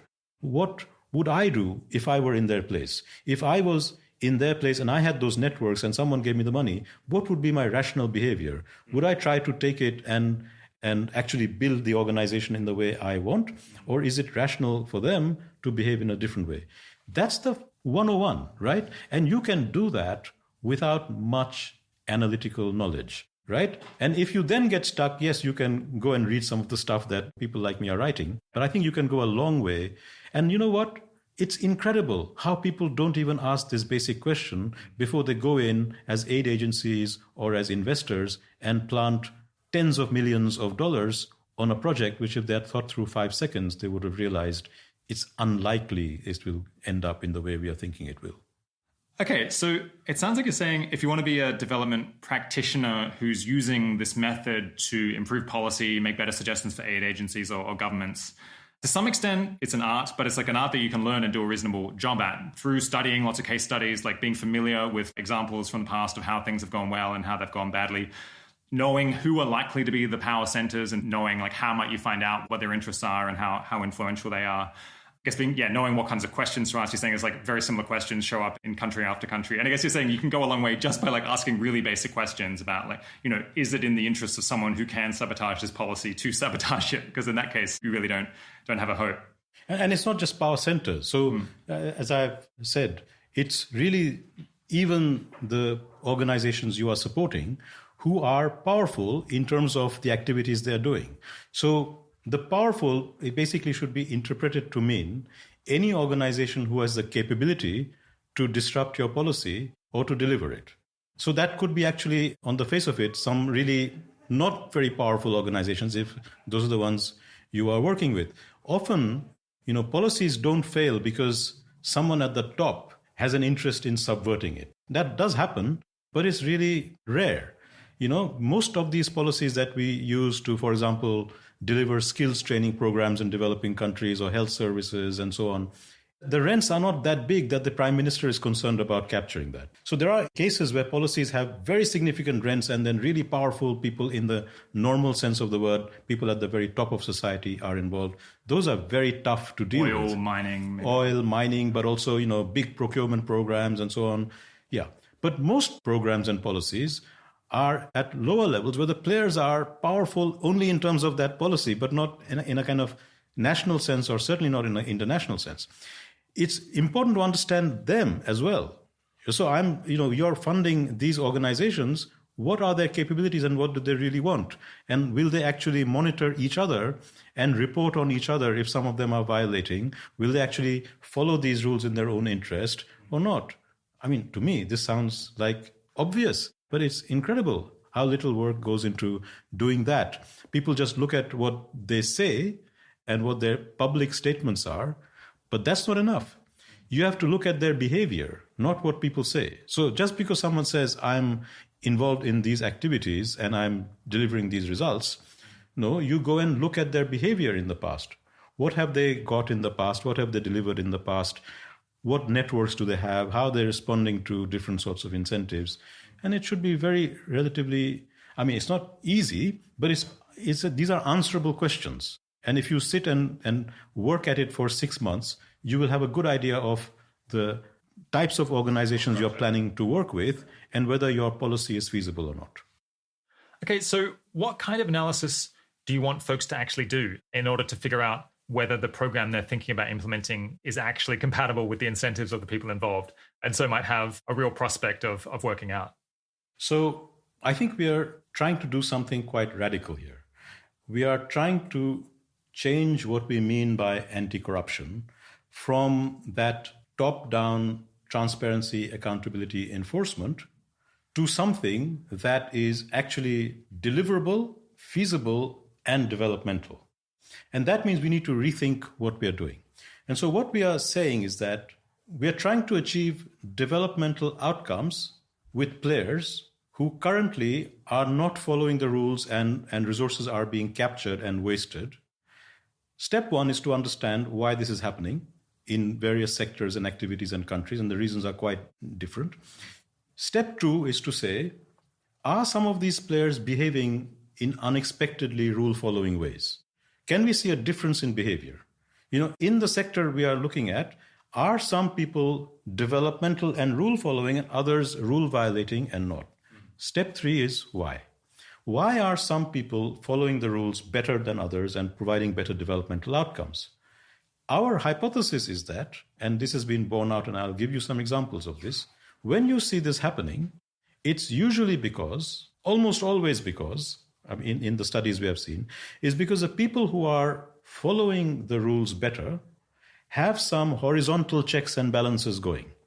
That is, they're either dealing with other market players who are checking them, they are supplying to other market players who are checking them, who have an interest in checking you to make sure you deliver the right things. And the ones who are corrupt do not have those horizontal checks and balances in the same sector, in the same activity. That's the really interesting part of it. And then the next step for us to ask is there a feasible policy through which we can change the horizontal checks on the ones who are not following the rules so that they become like the ones who are following the rules? And this is a feasibility question. And then we look at the evidence of whether this can be done or not. And if it can be done, we say, Eureka, there is an anti-corruption strategy here. And the anti-corruption strategy is you take as given the existing vertical enforcement, transparency structures. Every country has an anti-corruption agency. Every country, we take that as given, but they're not working because the players themselves aren't reporting what's going on. They're not supporting your enforcement. They're colluding and hiding the facts. So once we get that sorted out, that system will start working on more people than the few who are following the rules. That's the anti-corruption strategy. Now, the next phase of it is beyond research, is implementation. So all of this is evidence-based. We are pointing out the differences in behavior. We are pointing out the analysis. We are pointing out why this is important. And we are pointing out evidence-based that it is feasible to change those horizontal links. What we can't do as a research organization is implement it. So the next step is to then take, and this is where we are now, is to take these and sell these ideas to development agencies. And essentially what we are saying is that anti-corruption is not something you add on to your project. Anti-corruption is a design of your project. Anti-corruption is a design of your policy. And if the policy is designed in such a way that is taking account of the distribution of power and capabilities, is resolving some of these issues and helping the people who want to do business and make money following the rules, and it must be profitable for them to do so, then you're supporting them. And they become your allies in reporting the ones who are not. So this is the general principle, and I think we have got a lot of results, which I can describe to you in a second. The second thing is that we also find lots of examples of sectors and activities where this is not the case, where actually almost everybody is violating the rules, and we find the reasons for them violating the rules, and they're quite difficult to change. And then we say, actually trying to do anti-corruption on this activity right now is not going to be feasible. And I think we need to have the guts to say that you can pump as much money here, it's not going to work. But then we say, if that activity which is corrupt is having very negative effects on poor people, we need to find another solution. So we call this an exit strategy. The first one is voice, where we are enhancing the voice of the horizontal players. And in some cases, there are no horizontal players who are actually following the rules. And then we say we need to have an out-of-the-box solution where we take away some of the damaging effects of this corruption through an exit strategy, which will be mitigating the adverse effects on the poor. And both of them are part of our research offering, right? So we help policymakers identify where you can actually reduce corruption feasibly and where you need to exit from that and deliver the same thing or solve the problem in some other way. And then finally, we say there are areas which are really important, but where the horizontal checks are unlikely to happen at the moment, right? So the horizontal checks are unlikely to happen at the level of corruption by top political leaders in developing countries, because that check and balance requires other political leaders who are equally powerful and networked who will check them. So it's not saying this is okay. It's not saying that this is, in some sense developmental. It's just saying that, don't think that by threatening prosecution on the prime minister, ex-prime minister, this prime minister is going to behave differently. You should do it anyway. I think, as I said earlier, we have to have these transparency, accountability, enforcement threats going, but we shouldn't get overly disappointed and demoralized when they don't seem to have an effect. Because actually, there are good theoretical reasons why they shouldn't have an effect. We should focus on those feasible areas where there will be an effect. And by building on those incrementally, you are both nudging development and you are nudging these societies towards more and more rule-following behavior, which I think is an essential condition of a civil society, right? I mean, if you have a society where people can just violate rules all the time, it's not a safe, happy place to live in. The rules might be good or bad, but we need to follow rules and then change the rules when they don't work. And this is not the case in a lot of developing countries. Yeah. I guess what you're saying there isn't that you're just going to tolerate corruption at the higher level forever or expect that it can go on forever. But you're taking this roundabout approach where rather than, you just prosecute the previous prime minister and hope that that's going to fix the issue. Instead, this is a many-decade process of improving capabilities of organizations, changing the incentives of the actors such that they're doing complicated business, they're doing complicated legal things. And so they want to have rule of law properly. And then this will gradually filter out through the whole of society to the point where it's no longer plausible that people would put up with people at the high level engaging in serious corruption. And in the meantime, keep pressure on the corrupt prime minister. I'm not saying, but the point is that you see a lot of anti-corruption activists get thoroughly demoralized when they're told that one big push of transparency, accountability, enforcement will clean up the stables and you will become like Denmark, right? It's not going to happen. So what actually happens through that false messaging is people get more demoralized. You have people then opt out of any kind of political activity and say, there's something wrong with our culture. There's something wrong with our genetics. There's something wrong with us because we've done all of these things and we're not making progress. And I think that is really dangerous. When people, because of a false analysis and you say this can be done and you're telling them to do something that cannot be done, it's not just a waste of money. You are doing some real damage to the moral ethical and political fiber of this country, because people start losing hope, they become more desperate. And I don't think it's stretching things too far to say that those people then become easy targets for extremism of different sorts, who say that, this is all a Western conspiracy or some conspiracy to keep us like this. Our leaders are all corrupt because they are supported by outsiders. Therefore, we need to have this complete revolution, blow everything up and start again. And by the way, some people, even in advanced countries, think that. They think that corruption is so embedded and collective and such a big equilibrium in these countries that unless you blow it up, you can't do incremental changes. And I think that's a really dangerous idea. If you mean by incremental changes, those top-down, enforcement, they don't work. But the incremental changes that we are talking about, which are bottom-up and playing on horizontal enforcement, do work. There already are players who are following rules in these countries. They need to be supported. We need to expand those spaces where rules are being followed. And saying that these incremental policies don't work and you need to have a big bang, you need to overthrow this whole equilibrium. It's a misunderstanding. Not only misunderstanding, it's deeply dangerous, because the fallout of that will be even worse. And by the way, Egypt and the Arab Spring is a very good example of this, right? So the whole process, which was targeting the corruption of the Mubarak regime, which was desperately unpleasant regime, didn't achieve anything, and the poor Egyptians are back to a similar but more authoritarian and more illiberal regime. I think this is what we need to really avoid and come up with a feasible incremental pathway which makes things incrementally better, and not look for magic solutions that don't work. Okay, yeah. So what's a specific example of an incremental anti-corruption program that you think will work or it has good prospects?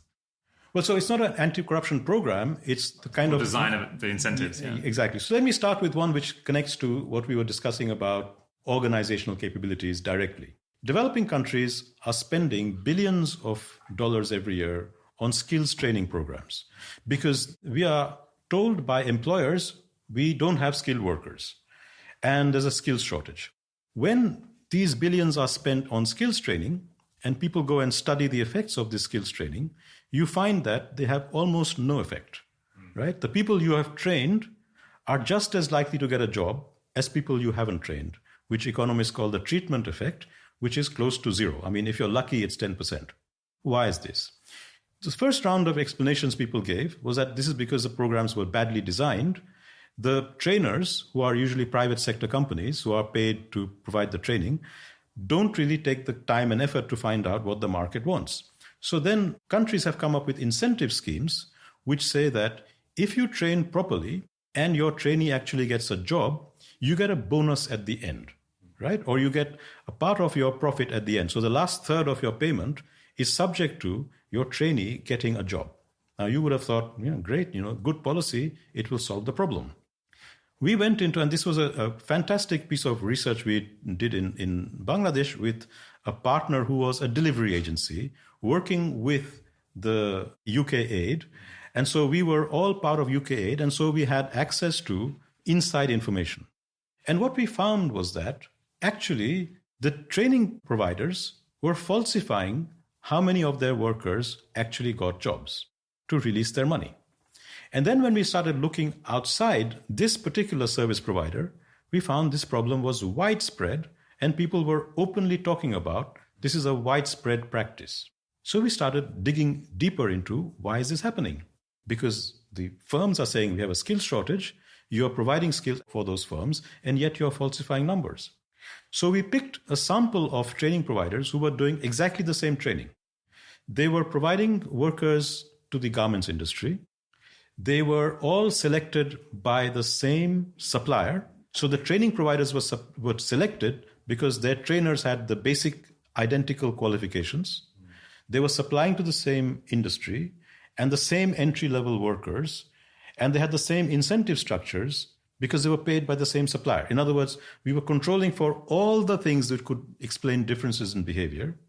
And then we had access to the inside tracking information.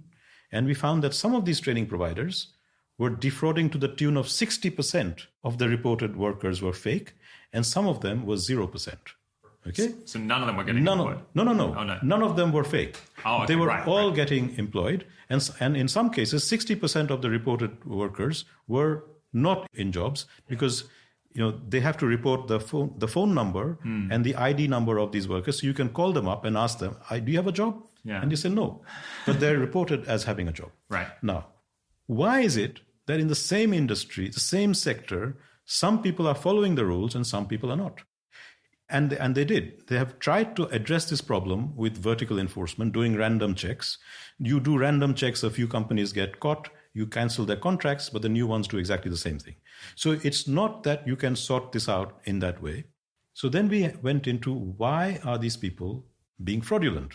And it turns out there's an interesting reason that nobody had looked at before, which is the demand side. Who are the firms you are supplying to? That is the horizontal link. So it turns out, to cut a long story short, the training providers who were supplying to clusters of firms which had high capabilities did not defraud at all, because all the trainees that they were producing were immediately sucked up and got jobs. Why? Because those firms have fast-moving production lines. Their internal factory organization is very good. So if they take someone from the street, their production line slows down. So they will seek out someone who has got the basic training because they can't afford their production lines to slow down. So if you're lucky enough as a training provider to be close to firms which have fast-moving production lines, that's great. All of them get jobs, you're fine. Those who are next to clusters of firms which have lower capabilities face a problem. They're also looking for workers, but when you send them your skilled worker, their production line is moving slow anyway. This worker doesn't speed up their production line. They say, your worker is not properly trained because I'm not making any more money. Nothing is happening faster. I would rather hire someone from the factory gate at a slightly lower wage. So these firms, we found, and it took meticulous research, we found they were actually recruiting at the factory gate people who they thought were just as skilled as these slightly more expensive people. But the problem was actually their own production line. So if your bad luck is you're stuck next to these low capability firms, whatever effort you put into training, you can't get them jobs. So these are actually not bad people. They've invested in the training. They then tell their workers, we've worked very hard on training you. If someone calls you, please tell them you've got a job. So actually, after we were doing this research for a time, people were saying, no, I don't want to speak to you because they had been told by their trainers, not now. What's the solution? The solution is very simple. The solution is not that you have vertical enforcement and punishment. That's not going to solve the problem. The problem is, how do you raise the capabilities of these clusters of firms? And we know how that can be done because it's been done in Bangladesh. So we found this example of a German development bank which combined skills training with a program which brought in consultants from Turkey, which is a more advanced garments producer, to restructure the factory. And the combination of those two things raised productivity by an astounding 30%. So that part of that investment, as the German loan showed, could be a commercial investment. It doesn't have to be development funding. It doesn't have to be a subsidy.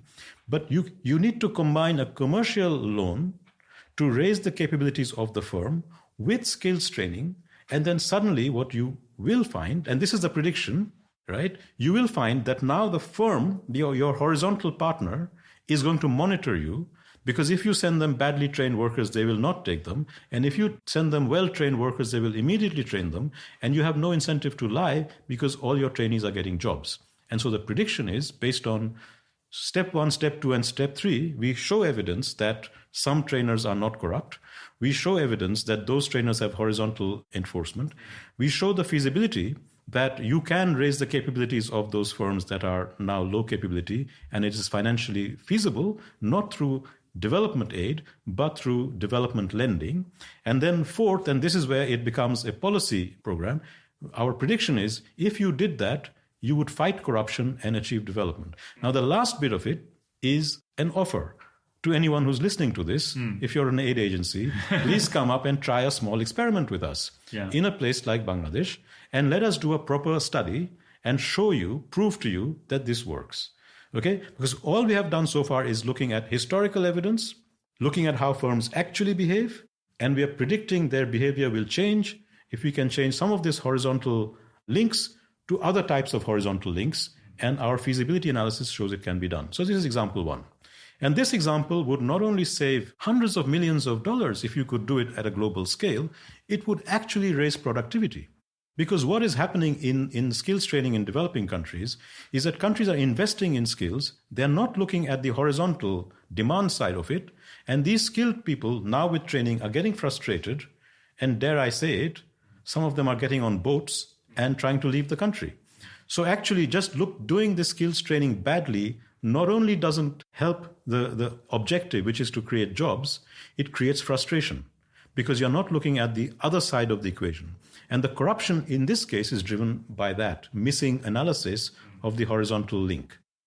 Yeah, it's interesting. In this example, the anti-corruption effect is almost kind of by the by, because the whole thing is that this policy of training has been like misconceived perhaps from the beginning, at least for some of these organizations, because you're training people with skills that are not actually needed or can't usefully be used by the firms that are available right there. So the corruption is kind of a symptom of this misconceived training policy, and you'll get rid of the corruption. But like the most important thing is that by teaching these firms to make use of these higher skills and to have much more productive, like stronger organizational capability, then you're actually going to develop, which was kind of the goal originally. But it's worse than that. Yeah. Because you created a policy without asking how are people likely to respond, the corruption hid the problem. So before we went into this, people were saying, we are puzzled as to why this is happening. The incentive structure is there. The trainers are saying they have created the employment. The firms are saying we are still short of workers. Productivity isn't growing. When after a few years, someone comes and does this tracer study, which is looking at the treatment effect, it turns out to be close to zero. What is happening here? This puzzle existed because corruption hid the problem. Now, so corruption has many effects. Right? It's not just that you're wasting resources. You don't even know that you're wasting resources because the corruption is covering up the problem. Yeah. And you don't know what the problem is. So it took a dedicated anti-corruption evidence research to identify what was the cause of the corruption and how big is it and can it be solved. So yes, you're right that we are really going back to the development problem, but we should. Because the corruption is what is making us fail to achieve the development goal and hiding the problem. Corruption is never in itself rather interesting. I don't find it. No, I'm not a moral crusader who's going after everyone who is corrupt. It's the development that is being stopped by corruption that is really the critical issue. So on your story of development, where it's crucially about capabilities and building up organizations that can, actually be productive and compete globally, it seems like having middle managers from Bangladesh visit other countries, like they did with South Korea in the garments industry, or having, I guess, like people who know how to run factories really efficiently in countries that are more developed, visiting factories in Bangladesh or Nigeria or wherever, and explaining to them how they can organize themselves so they can accomplish a whole much more. That is like the key aspect of development, or that is like an absolutely central part of how you lift people out of poverty. Or I guess an alternative model would be having firms from more developed countries, like better organized firms, coming into a country and just scaling up the methods that they use overseas in this new location. It doesn't seem like that kind of is the key thing that people talk about as much with development. It's kind of this skills transfer or managerial understanding transfer. Do you think that should be like a much bigger part of the development conversation? Yes, but it's neither skills nor management. You see, I think that, as I was just saying, you can skill up people and they don't have jobs. You can get good managers, but they won't achieve the outcome.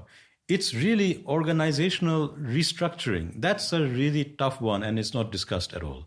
But I think it's not that everything is down to organizational capabilities. I think the point we are making in the anti-corruption evidence program is it's the horizontal checks that are important. So let me give you another example, which is not so much about organization, but purely about horizontal checks. Now, the horizontal checks depend upon organizational capabilities, but is not always reducible to just that. So here is another example which is really important in the context of global climate change and the massive investments that will be required to mitigate some of the effects of climate change. So Bangladesh is a very vulnerable country. It suffers a lot from cyclones and rising sea levels.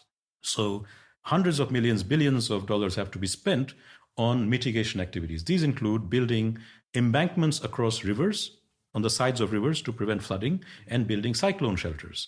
And Bangladesh has spent hundreds of millions, probably billions by now, on that. More has to be spent now, and I think some of the discussions which are going to happen now about supporting developing countries is about that. However, we also know that massive corruption happens in these investments. So Transparency International Bangladesh, who is our partner in this study, estimated from a sample of studies that they did that something like 30% of the money going into climate investment projects disappears. 80% of them are badly constructed. Now, this is huge. So these are massive policy resources which are going into constructing these projects, which are big infrastructure projects, and a lot of money goes missing. How do you stop that? All of these have the same vertical enforcement, reporting, community meetings, community boards where all the information is put up, transparency systems have no effect. So we looked at a comparison of embankment projects and cyclone shelter projects, which had high corruption in some cases and low corruption in other cases. And this was as reported by key informants and Transparency International's own monitoring. And our question was, why do some of these projects have high corruption and some of them have low corruption? Why are some better constructed and why are some constructed so badly when they all have the same vertical arrangements? And it turns out the difference is in the horizontal checks and balances. So what we found is that in the projects that were well constructed, there was, by accident or design, a dual use component of the investment. So the embankments can be used as roads, and cyclone shelters can be used as shops, community centers, schools. Okay? Now, if you've designed the project properly, the dual use benefit is quite important. And as in a rich country, but even more so in a poor country, people are much more interested in the immediate benefits of the project than in the long run climate mitigation, which may or may not happen, and most people don't even understand it. When there are immediate benefits, like a road which connects up important bits of economic activity, or a school that is of benefit to the community, you suddenly find a higher percentage, significantly higher percentage of economically, politically more effective people in the local community becoming involved in monitoring. And so what we found is that people with above average incomes become involved in a much greater percentage when there are immediate benefits. These are powerful in the local community level, but they're actually in absolute terms extremely poor people. So this is another good example of when we say powerful, we mean it's always in a relative sense of that community of what is going on. So in communities where lots of people are involved, but they are of lower than average power, you find highly corrupt projects. But when the more than average powered people in terms of landholding and economic income become involved, and remember, they are very poor people, they are a very effective horizontal check because the contractors and others who are making are also from their group. I see. Right? So they're local people who are making these things. So in a context where formal enforcement is very weak, the informal enforcement of meeting someone in a tea shop and saying, actually, the cement you're using or the sand you're doing is not really good, I can see that road will not be fit for purpose, that threat is the really important threat. That someone in your group is saying this is not going to work. And when that person starts making a fuss, then the political system, the enforcement system starts responding. Right? So this is a critical aspect of developing country reality, that those informal networks and informal pressure are much more important. So how do you get the more effective people, the more capable people, and so capabilities comes in this indirect sense, get interested in this. And we have, again, a very simple answer. When you're designing your climate investments, make sure that there is some immediate benefit in terms of dual use, which brings in the local community. Not just in an abstract sense, we are interested in this in the long run, but in the immediate benefits. And our evidence shows that this makes a huge impact. Now, again, this is based on comparisons of differences in behavior.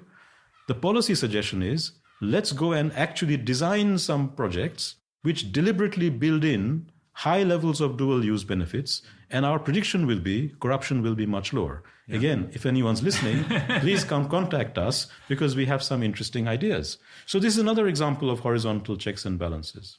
Yeah, so the interesting thing there is that you get a lot more enforcement from people who live there, can see the project, who care whether it's going to actually succeed or not. And I suppose they have the clout to call the local political people or to report the corruption or the failure of the project. And so they're in a much better position to hassle the people who they know already who are working on the project, who are also aware that it's likely to be corrupt and so on. Whereas someone living in London, working in an aid agency is in a much weaker position to try to enforce these things.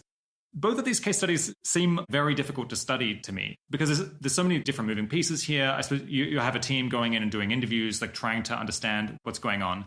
But there might be like many different explanations that one could end up reaching, and there's probably like many contributing factors, right? So it's like it would be hard to know that you've cottoned on to precisely the right one.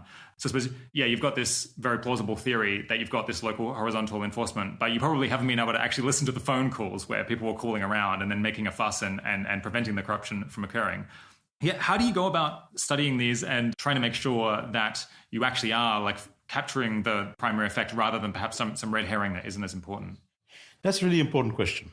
So anti-corruption is difficult to study because you have to work with relatively small number of cases. You don't have credible evidence on a very large scale. So these are all small n studies. You have a small number of observations. But we can control to some extent, not to the satisfaction of people who believed in randomized control trials and things like that.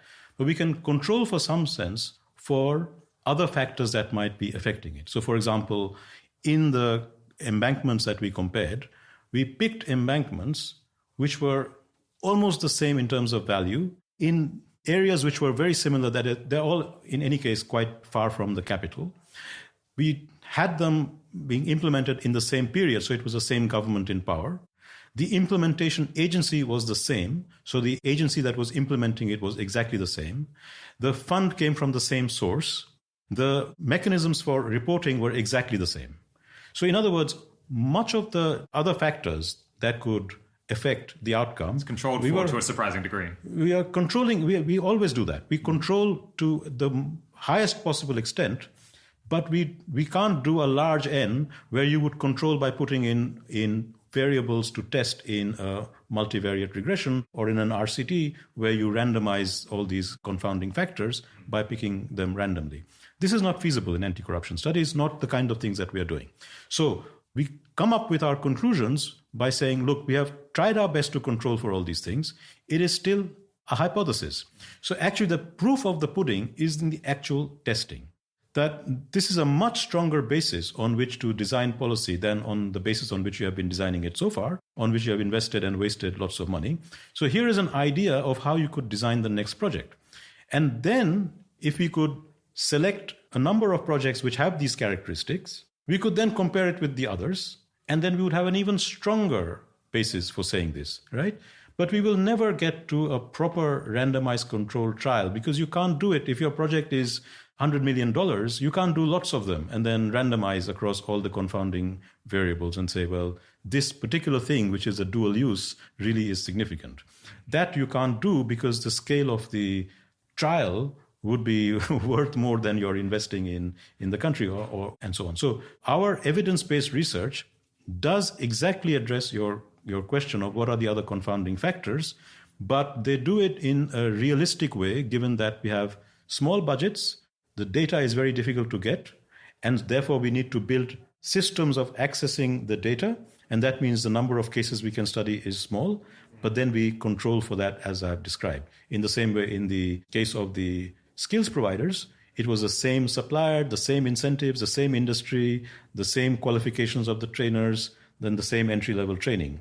So we have control for a lot of things, which if you didn't control for, you would need a much larger sample. But someone who doesn't want to accept the story can always find reasons why not. I think the point is that we are giving policymakers who really are fed up with the poor results that they're achieving, fed up with the poor outcomes, strongly evidence-based analysis with a very plausible theory behind it and saying, you should really look at this very carefully.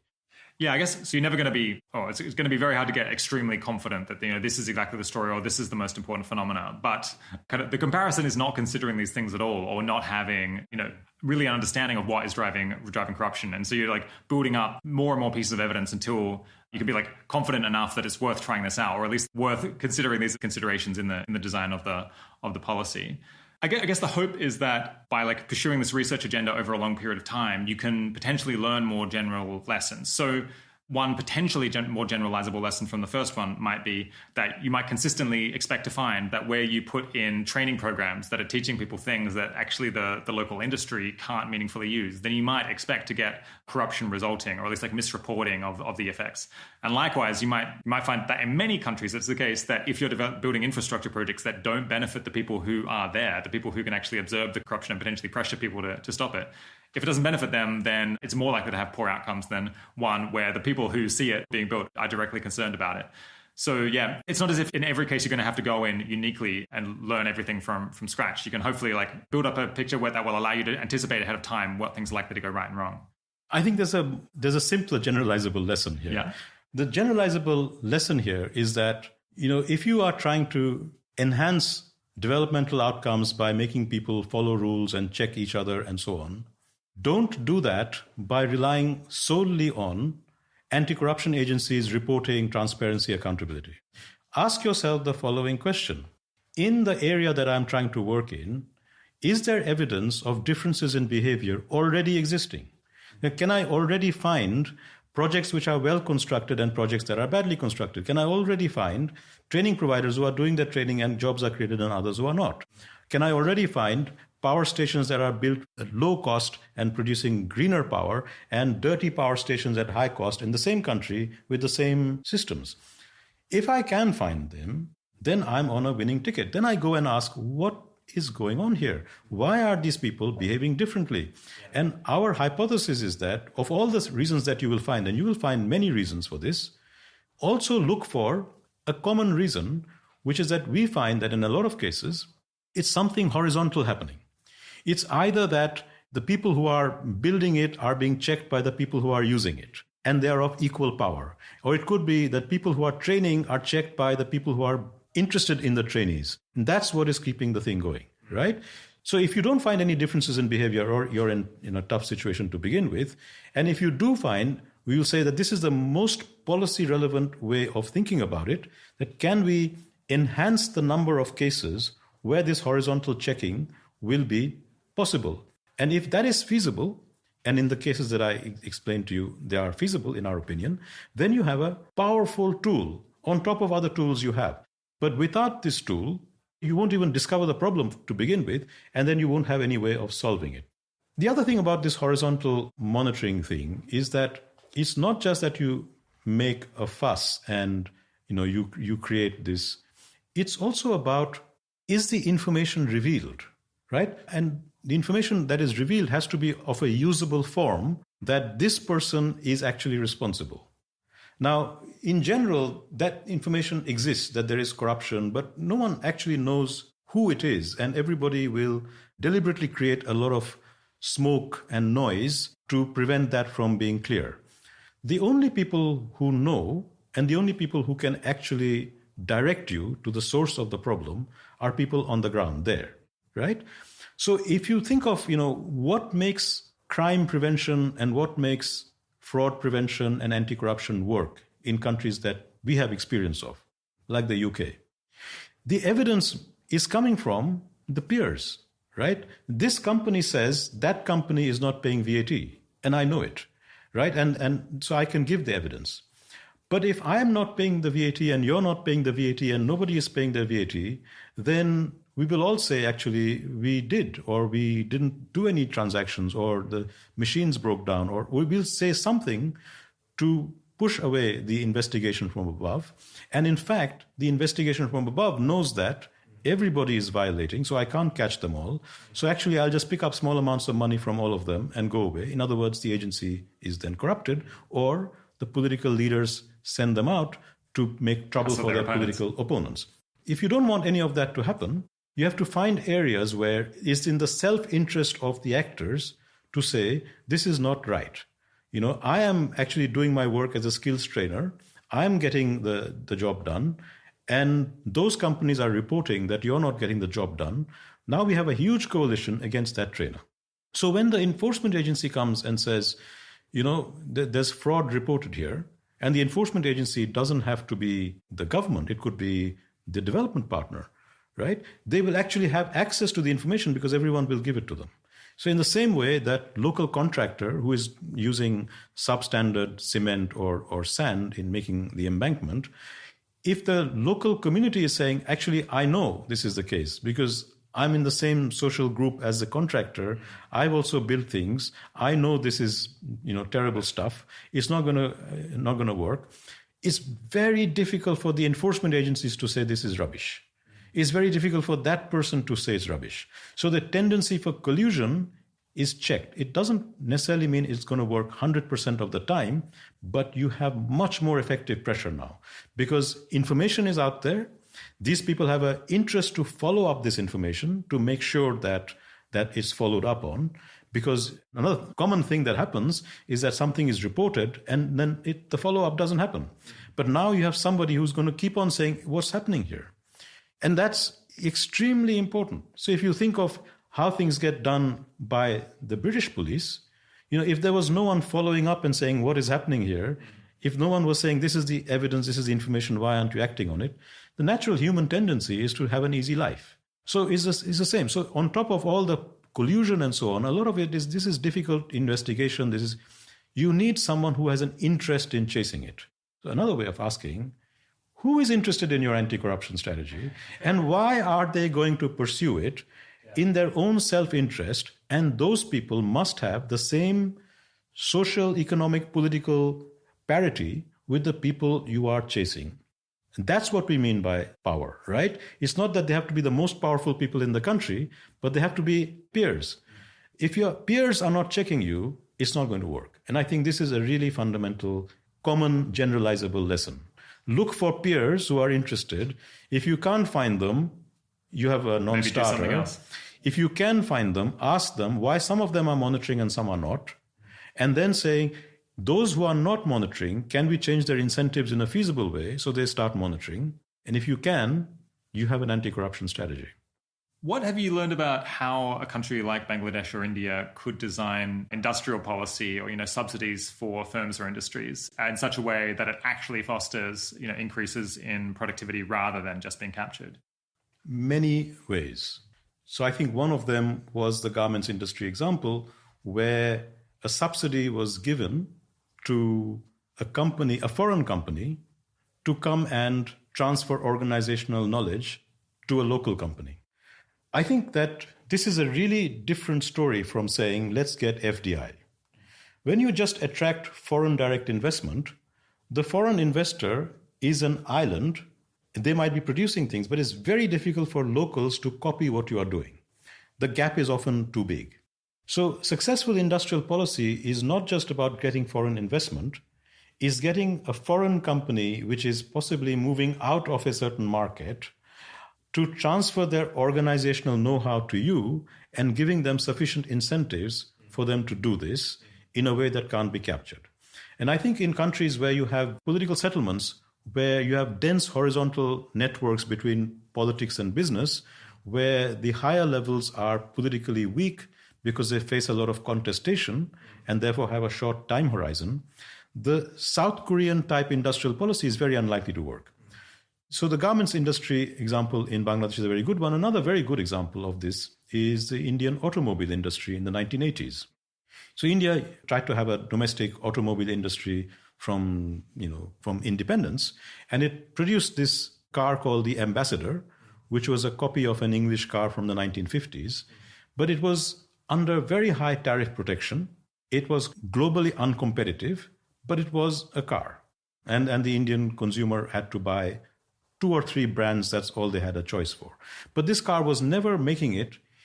So industrial policy in India didn't create the compulsion for the producers to continuously raise their productivity and quality and price to become globally competitive. They jumped to making a car, but then stopped there.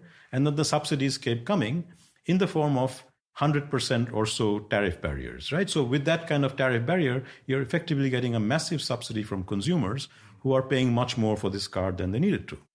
Now, that system came unstuck gradually because of a number of reasons, because subsidies started running out and consumers started complaining. But something really interesting happened in the auto industry in India, which made them actually achieve a productive transformation.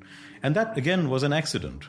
The accident was that in the 1980s, the prime minister's son of the time decided he wanted to make an automobile factory in India. And he set up a company called Maruti, but he had no idea of organization. There was a big empty factory. Nothing much was happening there. It was a real embarrassment for the Gandhi family. And then this man, whose name was Sanjay, died in an air crash, and a large plant was left empty with huge reputation loss for the Gandhi name. So his mother, the prime minister, decided she would have to make it work because people were laughing about it. This man set up this factory and nothing happens. It's just an empty space, no organizational capabilities. She nationalized it. It became a public sector company, and then she set her best bureaucrats to work, make it work, get some foreign partnership, get some foreign investment going. Nobody was interested because they realized that they were going to compete against very powerful domestic interests, and there's no guarantee that this investment will work. Except for one small producer called Suzuki, who was mainly a motorcycle producer, had a very small line in automobiles, but they had worked in India for a long time, and they were trying to enter the motorcycle market, and they knew that the government was serious, and they knew that they really needed to make this work. So they sat with the government, and they came up with a deal, which the details of it, I have written papers on this, and many others have as well, broadly was the following, that Suzuki would have to come into partnership with Maruti, would produce a car called the Maruti Suzuki. It would be sold in the Indian market. It would benefit from this massive tariff protection. But the quid pro quo was that 50% or something of that order of magnitude, 60% of the value added would have to be domestic. In other words, most of that production would have to be Indian, and it would have to achieve that in a set number of years. I think the number was 5 years. Now the price is ex post. So Suzuki is getting this price after it produces the car, not before, right? You're not giving the money to Indian producers and saying, here's the money, you become competitive, if not, we'll take it away. That's not a credible threat. But here, the money is being given not even to Indian producers, but to Suzuki. Now, Suzuki is coming in. If you want to produce a car with high domestic value added, you have to use domestic tier 1 and tier 2 producers. So a car is actually produced not in the factory, but in what is called the tier 1. The tier 1 make all the bits that go into the car, like carburetors and gearboxes and engine boxes. And then the tier 1 buys inputs from the tier 2, who make the bits which go into the tier 1, and then there's a tier 3 and tier 4 and so on. So most of the car is actually built in the tier 1, tier 2 and so on. The final assembly is just assembly. So Suzuki realized it would have to work with the Indian-owned tier 1 and tier 2 companies, which already had some capacity because they knew what an ambassador was, but they had never made parts of the quality that would need to go into a Suzuki branded car. And here is the trick. Suzuki did not want to produce a rubbish car because that would destroy their brand name, which would have a much bigger effect than the Indian market. So here you have this great combination of incentives. Suzuki has to build a high quality car. It has to work with Indian producers, and is going to get a big prize at the end. That's exactly what happened. They sent armies of people out with Japanese just-in-time organizational technology. They worked with the tier 1 and tier 2. The tier 1 and tier 2 people were told, actually, you're not getting any money up front. It's our investment. Our engineers are coming here. They're going to tell you how to set up your factory, do the quality control, do the inventory management, have the specs. It's not that they didn't know the technology. They didn't know how to do it with the specs of a modern high-quality car. And the Japanese were saying, we will teach you how to do it at our expense. The prize you get is you sell to us. You become a Suzuki supplier, which is worth its weight in gold, because as a Suzuki supplier, you have the international market to sell to, right? So they all jumped at it because they knew that the effort would be converted into a market. Suzuki knew that its effort would be rewarded with the rent, and the rest is history. I mean, Maruti captured the entire Indian market almost in a couple of years. Just recently, a couple of years ago, Ambassador went out of business. And then the Suzuki experiment was repeated with a number of other foreign investors who were coming in. Each of them were given the same terms. And very soon, Indian tier 1 and tier 2 suppliers became global standard. They started winning Deming prizes and other international prizes for engineering. They became exporters in their own right. And then finally, in the 1990s, India began to manufacture its own branded cars. And it could do that because it had Indian tier 1 and tier 2 producers. Because global tier 1 and tier 2 producers do not want to deal with small local national companies because they have reputation loss and other kinds of issues and contracts with the big brands which prevent them from doing these businesses with small. So India became one of the few countries in the world which has its own brand. So Thailand produces the same number of cars or roughly in the same ballpark, but it doesn't have a Thai branded car because the Thai tier 1 and tier 2 are also multinationals. Whereas in India, it's in Indian-owned. So this is a great example of how organizational capabilities can be transferred with appropriate incentives which work given your distribution of power. Because the Prime Minister was interested very strongly in achieving this, she could take on the auto producers of India who were against this tooth and nail, and she did this by giving them an offer which looked really tough. You have to achieve 60% domestic content in 5 years, which no one could say is anti-national because you're actually building, it's just anti-national against those relatively uncompetitive auto firms which were eating up all the subsidies. So by saying that we are actually building national industry, and by doing it in this way, she could undermine that process of blocking. Now, here is another actually good lesson. If you want to do industrial policy in a country which is very client list, has lots of these horizontal, focus on one thing at a time, right? It's industry by industry, problem by problem, and then focus all your attention on solving that. And in Bangladesh, it was the garments industry. Here it was the auto industry. And then they had a similar story in the pharma sector, which I've also written about. And these were all organization and technology transfer stories, which were not part of some big ex-ante policy. We will give companies lots of money in advance. They will build their capabilities. And if they don't perform, we will take it back, which is a South Korean strategy. Here it was, you will have opportunities of making money if you solve these capability problems, and we will help you connect with foreign suppliers. We will create the legal environment for it, but you're not going to get any money up front. And I think that these are two extreme examples. I think a mix of the two would work in many countries. But I think figuring out how to build capabilities in contexts where you have very specific starting points in terms of capabilities. So the Indian strategy, for example, would not work if you didn't have tier 1 and tier 2 producers who had those capabilities, right? So it wouldn't work in Ethiopia or somewhere else which is trying to do industrial policy. So you have to have a good understanding of your starting point, and you have to give a deal to a technology provider, an organizational knowledge provider, Suzuki. Suzuki knew the capabilities of the Indian firms and knew that it was possible to raise them from point A to point B, and the price it was getting was worth it, right? If you ask for someone to do something which is not profitable for them, they're not going to do it. And you don't have the capacity to enforce it yourself. So I think the lesson that comes from this is that feasible industrial policy requires solving these organizational capability problems, investment problems, technology transfer problems, etc., in ways that can be policed by the self-interest of the players to a large extent, and then only marginally by external force. And that is just as true for industrial policy as it is for anti-corruption. If you're trying to combat corruption, but it's just like not practical to get horizontal policing by peers, are you just kind of out of luck, or are there kind of any other approaches that might work a decent fraction of the time? No, so I think that's a very important question. I think in a lot of areas, you will not find within the same activity firms or organizations that are following rules and being developmental and others that are not. And therefore, this approach of building the horizontal links that make people follow rules might not be present in a strong way. And that, I think, is quite common in developing countries. And when that happens, I think our analysis tells us, so we have analysis of sectors, and I'll give you an example or two, where that is not the case. And then we say that the standard vertical enforcement strategies from above will definitely not work and might actually make things worse. And so there we have to find innovative ways of exiting from the problem by mitigating the damaging effects of corruption and finding solutions which are completely out of the box.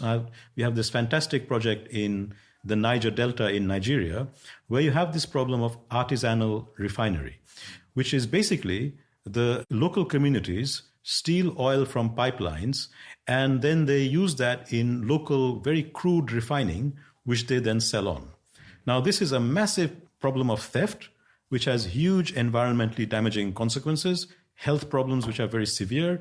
You may even have seen pictures of the Niger Delta and the oil spills that are happening there as this oil is stolen. And the Nigerian government has tried year in, year out to stop this problem with enforcement. The army is sent in and the army gets corrupted. Enforcement agencies are sent in, they get corrupted. Sometimes they actually attack local communities and civil war breaks out. The Niger Delta is in close to or in civil war type situations, often because of these kinds of activities. Now, we went in and looked at what is going on here. And it was a really risky enterprise. And we had local partners who were extremely well connected. And that is why we could do this research. And we found that actually this is a classic example of networked corruption where almost everybody is benefiting from this corruption and there is no rule-following behavior at all. Because the local community has no alternative methods of employment which gives you anything like the returns that they get from this artisanal refining, which is a very nice word for what is going on. And the returns that they get are often higher than even extremely well-paid jobs in the Nigerian army, for example. Okay. The local community also has lots of externalities. So there's service sector activities which set up hotels and restaurants, different kinds of services run by women. You have trading activities. Then the refined petroleum is sold on for generating electricity. And so it also is powering houses. It's also sold on. It's a complete economy which is working in what we call networked corruption. Now here you don't find any insiders who are following rules. No one will report on anything. No one will support enforcement. Even though the benefits are unequal, the whole community is against any kind of external enforcement activity, and external enforcement generates violence and generates almost like civil war type issues. What do we do there? So our answer is do not try vertical enforcement here, but try to find exit strategies from this problem. So here is a case that actually development is the answer. So you have to find parallel employment opportunities for people. You have to improve health services and primary health clinics. You need to bring in solar power so that the people who are buying this refined petroleum have some alternative sources of electricity, and so on. And we have a whole list of things which we think are feasible in that area, which basically reduce the dependence of this community on this entrenched networked corruption. And so to us, that is the anti-corruption solution there. And that alternative processes of development, or just taking the steam out of this kind of hothouse activity of artisanal refinery, which can be done and is happening at the margin because some solar power is coming in, some alternative. We want to accelerate that process. We'll create the development which will make it more possible for people to start exiting. So this is an example. Now, I think there are lots of such exit strategies which we identify as well, because a lot of activities in developing countries are like that, where the corruption is so entrenched that almost everybody in that activity is corrupt. They might be corrupt for different reasons, but they're all rule violating. And so when you come in to enforce the rules, you find no support. So I think another way of thinking about it is that anti-corruption works when there are people who are violating rules for some reasonable reasons, and there are other people who are violating rules for unreasonable reasons. And if you can identify the people who are violating the rules for reasonable reasons and solve those problems, then you expand the number of people. Allies. They become your allies, and then you minimize the number of people who are the true thieves, who are the small subset of people who are genuine thieves and free riders. And when you can bring them down to a manageable number, like 10% or so, then your vertical enforcement starts working, right? Because then the peers start saying, actually, we're all following rules. Who do you think you are that you can go to the front of the queue? Go back and stand at the back of the queue. Exactly what happens when you break a queue in London is it's not the police who stop you. It's your peers who say, you please go back to the back of the queue. So if your peers are not saying anything, if you're so powerful that you can go to the front of the queue and everybody else has violated something so they're all going to keep quiet, then you're not going to get the queue. So I think that's one strategy. One strategy is in areas where you have reasonable people who are forced to violate rules, then you can address that problem through all kinds of horizontal measures, and they in turn become the horizontal pressure on the real violators. But there are other areas where the situation is so bad that almost everybody is violating the rules, and you're not going to there's no one you can say is reasonable or unreasonable. They're all equally unreasonable or equally reasonable. So in the Niger Delta, they're all actually reasonable thieves because they have no other alternative in life, right? So you can't say there's a bunch there who are free riders. They're actually, all of them, equally reasonable or equally unreasonable. And there we say there's no immediate anti-corruption solution now. What you have to have is a development solution, an exit solution. And I think it is really important to be able to distinguish between these different types of corruption. Otherwise, you lump everything in the same box and everything then fails. Yeah, there's this general long-standing view, I guess, that rule of law and preventing corruption, that causes economic development. But I guess you want to turn this on your head, and I guess the school of thought turns it on its head to some degree and says, but it's like as true, maybe even more true, that development causes reductions in corruption and the development of rule of law. And so the direction is in both directions, and the stronger causality is from development to the rule of law. But there are very important subsets of policy and development which are being blocked by the absence of a rule of law, which you need to address in these sectoral rule-following behavioral ways, even though you can't achieve a full rule of law. So what we are saying, in the absence of a rule of law, it doesn't mean it's fine to have corruption. It means that the corruption is blocking critical development in some areas, which you're not going to solve by rule of law, but you can solve by sectoral rule-following behavior, by getting the peers in that sector agreeing to, in their own self-interest, to police each other and to deliver some results. And so this is different from either saying, do the rule of law first, or forget about the rule of law and don't do it. We are saying neither. We are saying, if you try to do a full rule of law, you will fail. But if you ignore corruption and rule-following behavior, you will also fail.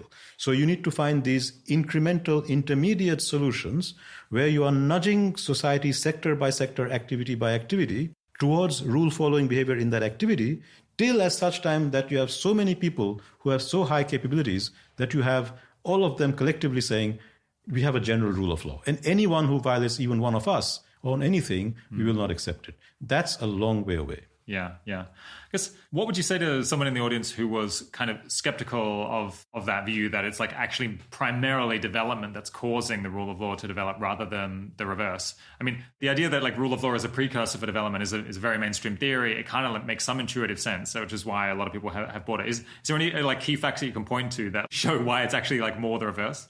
So if you take my definition of a rule of law, that a rule of law means that you have a situation where anyone who is caught violating a law has roughly an equal probability of punishment, and you find me a country which is classified as underdeveloped or least developed, where you have that, then I will say I'm wrong.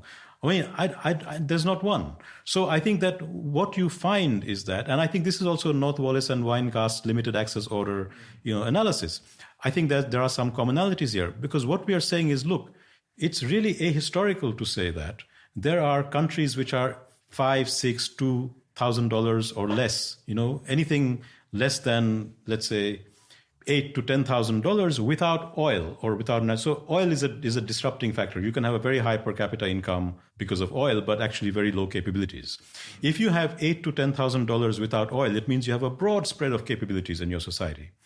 Those societies are likely to end up gradually. It's not necessary, but they have the distribution of power in that society to end up with a rule of law. The converse is not true. So I don't find a society, and maybe I've missed one or two, where you have very few capabilities, very few sectors that are globally competitive, and yet have a rule of law, which means that anyone who is breaking a rule has an equal probability of being reprimanded or punished. So that tells me that there is something happening here which is quite systematic. I guess, so some people would say, well, you don't find that because if they had a rule of law, then they would have become rich. But I suppose the idea is, if that was the main channel, then you would expect that there'll be some countries that have advanced a lot in rule of law but haven't yet become economically developed. Whereas, in fact, you don't really see that going on. Which is there's at least like substantial effects in both directions. I think they improve in step. I think there's a lot of evidence of that. But I think that the issue really is, where is the stronger direction of causality? And I think this is actually at the end of it an unnecessary debate, because I also agree that in many cases, development is being stopped by rule-violating behavior. The only difference of opinion is whether we think that we can solve this problem by a general good governance reform that gives you rule-following behavior, or whether you have to do it sector by sector, activity by activity, finding spaces where people have the self-interest to regulate themselves, and if that develops gradually into a rule of law. I think that's the real debate, not this, what comes first. Because I think everybody agrees they tend to move together. Yeah, you mentioned Douglas North and Barry Weingast too, I guess, other people involved in institutional economics. I was very tempted to bring them in, because I think actually one of my favorite interviews or podcast episodes of all time was an interview from 2007 with Weingast about the book that eventually came out called Violence and Social Orders. I guess the way that they think about things has a lot in common, but is a little bit different. Violence and Social Orders, where they're contrasting, I think it was open access orders, like the kind of thing that you might find in the UK, with I think they call it natural states from memory. In the less economically developed, less rule of law situations, their model is that there's different interest groups that have different ability to do violence to others, to cause trouble, to potentially create a civil war and potentially win or to oust people. And you end up with the rents of a society, the kind of profits that can be extracted, get split up between these different interest groups, in some sort of proportion to their ability to cause trouble and cause violence and menace other people. And so you end up with a sort of equilibrium where violence is the key issue that's driving social structure, but you don't necessarily have to have that violence used, because you end up at a settlement where people would rather just extract a particular fraction of rents and have a peace treaty between these different interest groups. Yeah, in your writing, at least, or you're talking, as far as I've seen, you don't violence isn't kind of the central theorem. You talk about influence and enforcement and so on, but yeah, why is it that they focus so much on violence as kind of a key driver in social structure, and maybe you think about it a lot less or talk about it less? So I think I really like their framework, although I disagree with it in important respects. And we have actually worked together. So in that book called In the Shadow of Violence, I and my collaborator in SOAS, Pallavi Roy, we have articles, and we try to show how the political settlements framework that we use is actually not very dissimilar to the limited access order framework, but there are also important differences. So the common feature of it is that we are both looking at the social orders of developing countries as organic things which are in some sense in an equilibrium. Okay, so it's not a pathology, it's not a disease that they don't have good governance. It's not some evil, corrupt people who are driving that, and if we got rid of them, everything would be fine. It's a structural, systemic design feature of how these societies are put together, with a lot of informality and a lot of rents.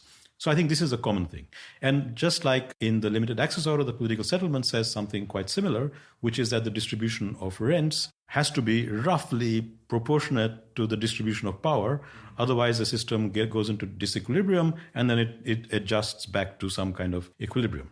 So what's the difference? The difference is, I think that our approach, my approach, puts a lot more emphasis on economic organizational capabilities and how they develop. So it's not just about violence potential, but it's also about productive potential. And I think that one problem of their framework, as I see it, or not problem, but a limitation, is that they don't actually look very much at this interdependence between political power and economic capabilities, right? So economic capabilities kind of develop, but through some process that is not cleverly or clearly specified.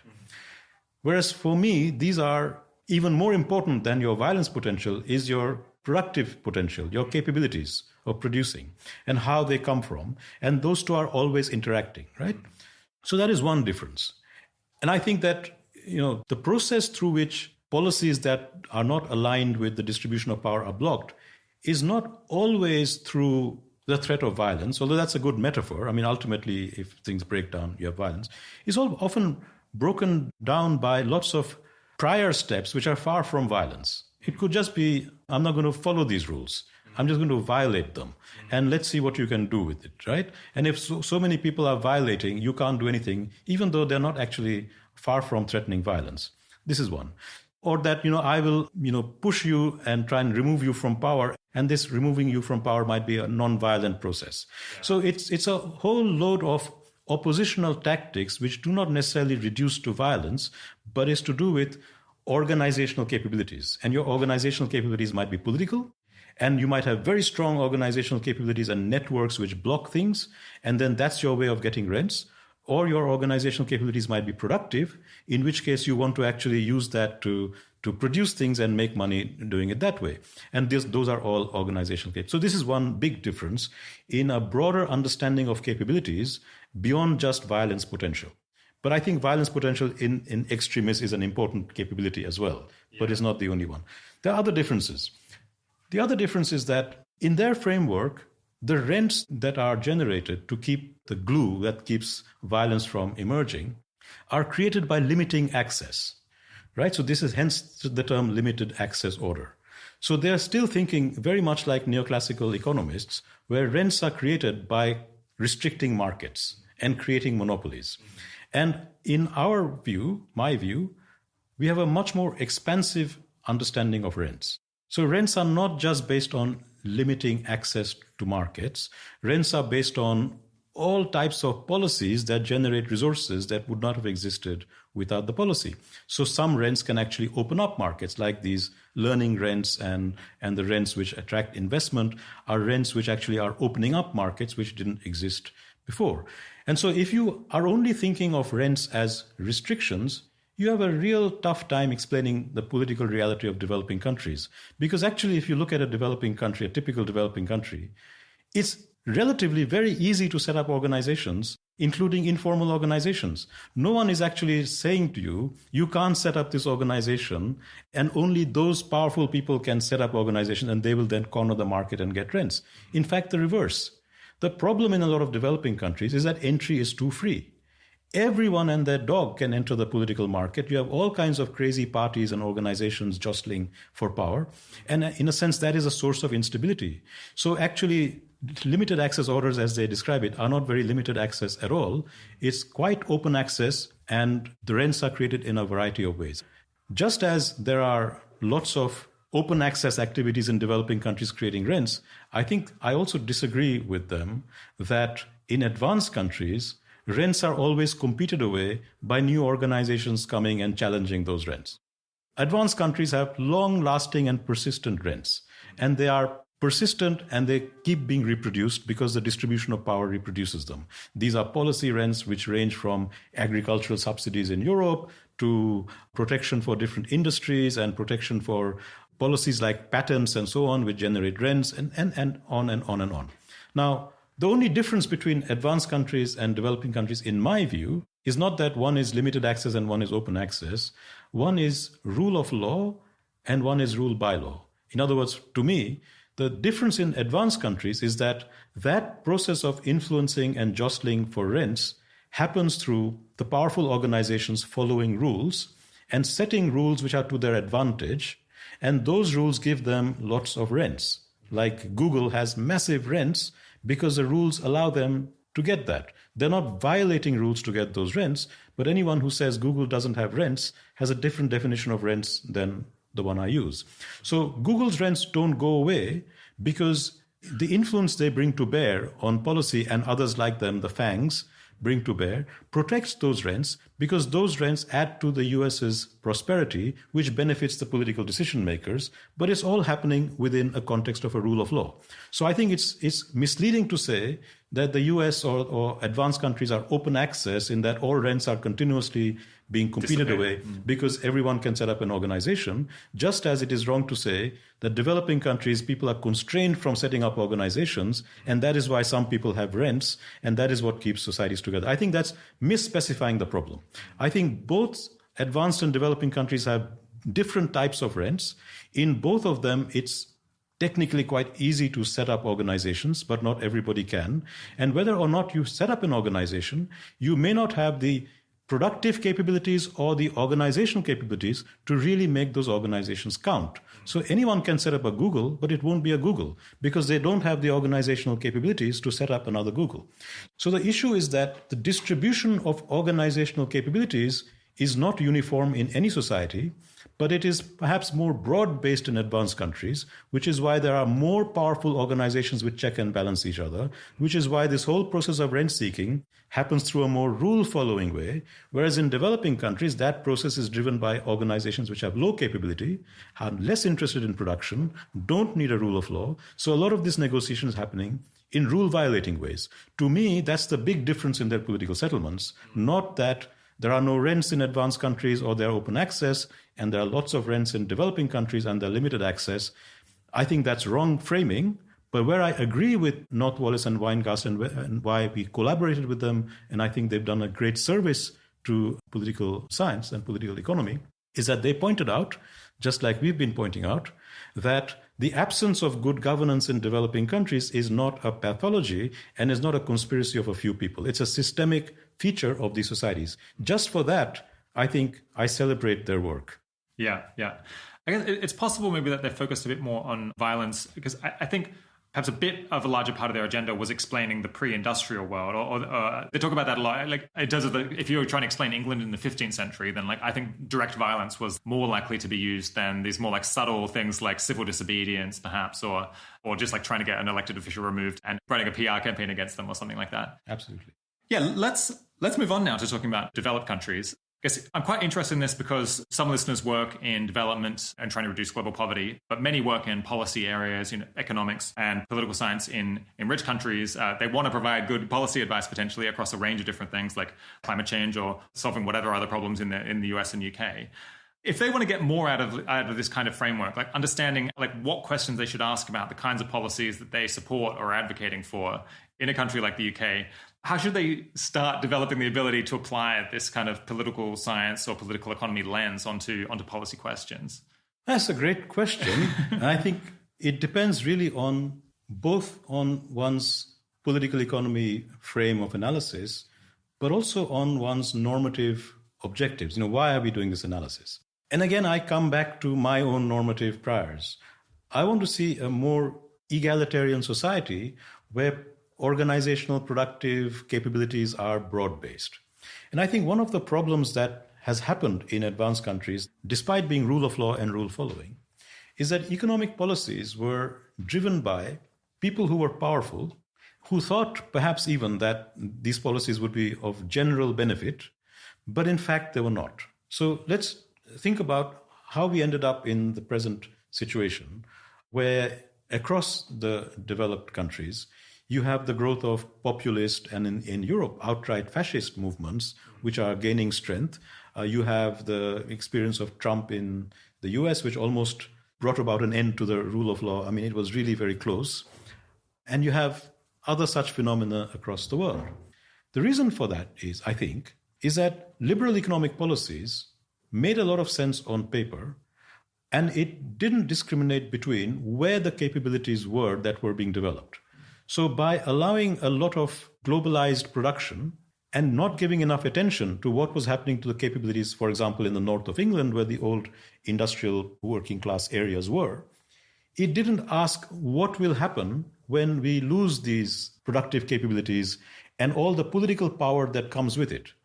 The political compact that described Western Europe and the UK in the 1960s was an agreement between the working classes and the capitalist classes in informal ways that the rich needed the poor for their production, and the quid pro quo was that there was going to be a welfare state, there would be a distribution of health and education which was fair, and gradually everyone would become, middle class and prosperous.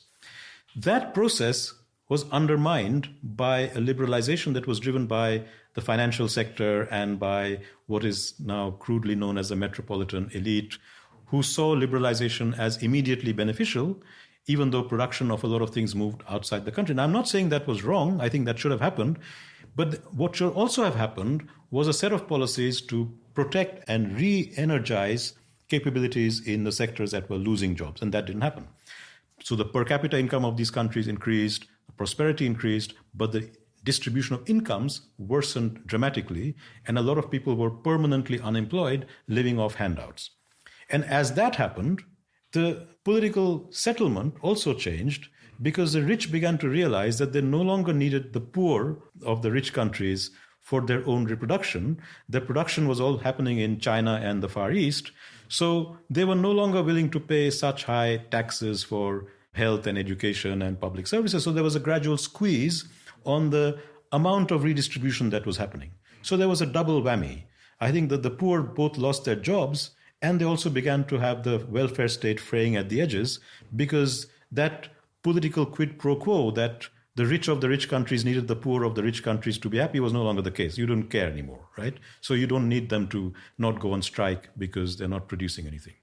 The price for that was heavy. The price for that was the growth of populist movements and so on. And what we have is a very strange political space now, where the poor of the rich countries are mobilizing around parties and slogans which are not theirs historically. Right? I mean, the Labour Party in the UK finds it extremely difficult to get working class support, whereas the Conservatives can, bizarrely. Whereas the Labour Party is now getting support from the metropolitan, highly educated people who want globalization, who like Europe, who like integration. So this is an amazing paradox. And I think that the challenge is that we really didn't understand this interdependence between power, capabilities, and policies in a different way. So it's a problem in advanced countries is different from in developing countries, but this close relationship between power, capabilities, and policy is important. And I think that from a progressive perspective, if we want to go back to a situation where we have, politically progressive, inclusive policies, we have to find a way of connecting that.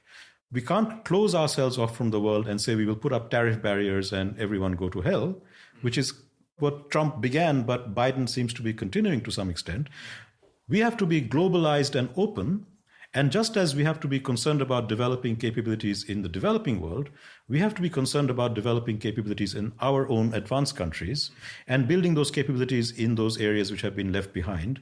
And the old traditional mechanisms of industrial policy and so on may not work. We need to find much cleverer and smarter ways of building capabilities in areas which have been so left behind so far that they're not going to benefit from all this science and technology spending that these countries are thinking of. They really need much more, mid-level support for starting up mid-technology activities. And I'm not sure we're thinking very actively about that, or what the politics behind that is, and how those resources will actually be delivered. But I think we are at a stage where we can start talking about these questions. So I think those questions are now really important, and that how you actually use policy to create or support the distribution of power that is progressive, and do it in a way that will not be blocked by those who are already powerful, and navigate those incremental steps towards that. That bit of it is no different from developing countries. Yeah. Right? So I think that we have to find those paths in advanced countries. Yeah, I mean, there's a lot of this that I don't know very much about, but I guess I recently read about just the long history of attempts by UK governments to try to foster development in the north of England. I guess I don't know exactly how much was spent, but it's been an issue for since the 80s, or maybe even before, that this area seemed to be falling behind, and kind of government after government has run programs, but it seems like most of them have not, well, certainly overall the goal hasn't been accomplished. So presumably they were kind of not successful. Yeah, I guess I'm not sure where to go with that, but do you have any ideas for what actual policies might work in practice for helping left behind groups? I suppose it sounded like industrial policy, but with the modesty of understanding that in many of these places you need to be aiming at kind of mid-level technology work that actually where they might be able to be globally competitive. So I think policymakers still work on the assumption that if you build infrastructure and a good rail link and lots of roads, then businesses will go to these left behind areas. And the problem is exactly the same as in developing countries. Businesses will not go necessarily to those areas because the wages might be lower, the connections might be quite good, but the capabilities are missing, right? So actually, despite the advantages and subsidies, you actually make less money. So I think the same thing that would be true for developing countries is also true for left behind parts of advanced countries. You have to ask, what are the existing distribution of capabilities here? Organizational capabilities. What kind of firms can local people actually set up? And to benefit from this new road connection or this new rail connection or this new port that we are building, etc. And you might get a very depressing answer. You might find that actually those capabilities have been undermined by years of misuse and underuse that people have forgotten what is a productive process. And so you have to then ask yourself, what are the likely things that you could do? And those might not be the old manufacturing activities anymore. It might be completely new service sector activities or global chain activities or whatever. But I think some thought has to be given to what might be those activities which are value generating, which are close to or reachable by where people are currently in terms of their organizational capabilities. And then what do we need to do in terms of policy support to build those organizations? And they have to be local organizations which are driven by local people, not a few outsiders coming in for tax breaks and employing a few people and going away after a few years when the tax breaks disappear. I'm not sure people are doing that. Right? I think that they're looking at ways of attracting investment wherever it comes from, not looking at the distribution of capabilities locally, not looking at where the starting point is, and not asking how do we get from there to the next step, which might be a very different path from simply making the road and giving a tax break to some investor from somewhere else to come in and set up a firm. That's better than nothing, but I think we could do a lot better because the real change in the distribution of power comes when lots of local organizations with local capabilities set up and they create the local environment, the ecology of the checks and balances of the local politics, of the local communities, and all of that, which can't be replicated by a few big ticket foreign investments. So, yeah, just stepping away from that kind of specific issue, there's an existing corpus of kind of neoclassical economics, a school of thought that people get taught all over the place. And it's like you walk away with like particular tools that you can use to analyze questions. Is there a similar kind of corpus of political economy or institutional economics where someone can like read these particular books or go through these particular lecture series and then walk away like feeling like they're equipped to analyze policy choices through this lens in a systematic way rather than just kind of arbitrarily like noticing different effects that things might have? Because I feel that's kind of a blocker for me, is that I feel I could try to do analysis like this, but I feel like there's like so many things that are going on that I wouldn't really know how to pick up like what are the most important political economy implications of these questions. And I'm not sure even like what exactly would I study in order to get to the point where I would feel more confident that I was like correctly analyzing a policy question and being able to predict like what the implications might be.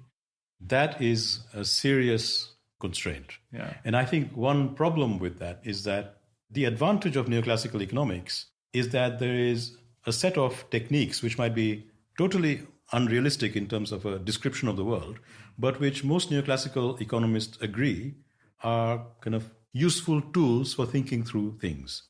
And therefore they can write textbooks about it, which you can buy and read, and one textbook will be quite similar to another.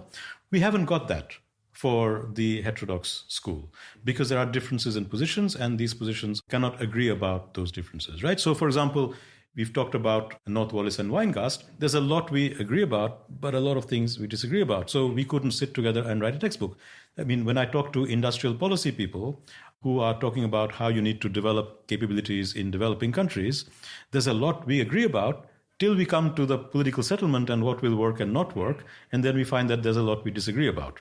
So I think the answer to your question, Rob, is that you have to do a lot of homework because I mean, it would be fun for me to say, just read my stuff and you'll get it all. But I'm no. So you have to make up your own mind. I have a particular position on things and people I work with have a particular position on things. And the further out you get, I mean, if I go and think about Acemoglu, Johnson and Robinson's work on why nations fail, then there's even less I agree with them about, but there is still stuff that I agree with them about, right?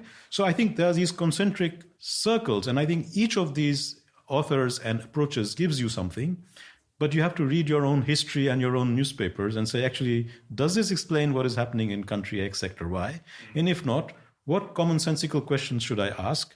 And then you search for people who have addressed those questions, and you will find different people who have addressed those questions. I think that's the approach. I don't think it's actually even feasible to have a political economy textbook because it would be too big. There are too many different questions. And political economy is basically about how the world works. Yeah. So you can't put that in a textbook. And that there are going to be different positions. And those different positions are not a problem. They are a good thing because nobody knows the truth. Nobody knows the right answer. But we each have our own angle, our own take. And we can explain lots of things, but others can explain things in a slightly different way. And so I would say a good policymaker needs to have an awareness of different schools of thought, different methods, and so on. And for some problems, neoclassical approach might be actually quite good. And for other approaches, it might be not only useless, but dangerous. It might actually make things worse. And I can't say that, don't read any neoclassical economics, because it's really useful to have those tools.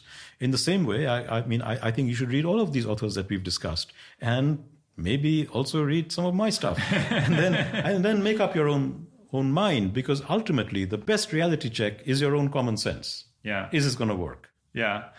I guess I would like to get to a world where, people have the traditional economy lens, but also like political economy lens. And then these kind of things get integrated and people like go back and forth looking at the different angles on these problems.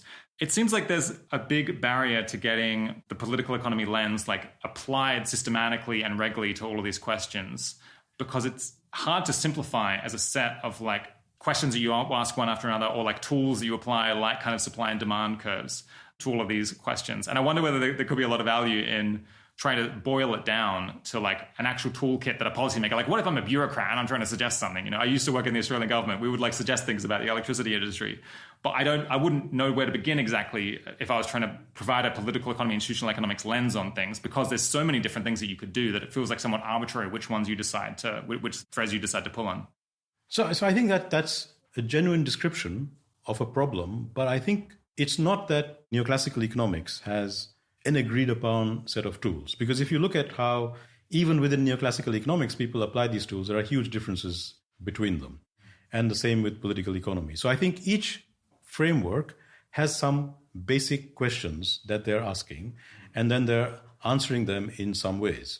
So if you look at the political settlements framework, it is asking a number of questions about policy implementation and the interface between organizational power and institutions, and then asking you to locate your policy in a way that will make incremental changes. And then everything else follows from that. And you need lots of different building blocks to make sense of it. And you can draw on, as you rightly say, you can draw on neoclassical economics, you can draw on other political economy frameworks. In the same way, if you look at Acemoglu, Johnson, and Robinson, their kind of framing question is, are your institutions extractive or inclusive? And then everything else, is circling around that.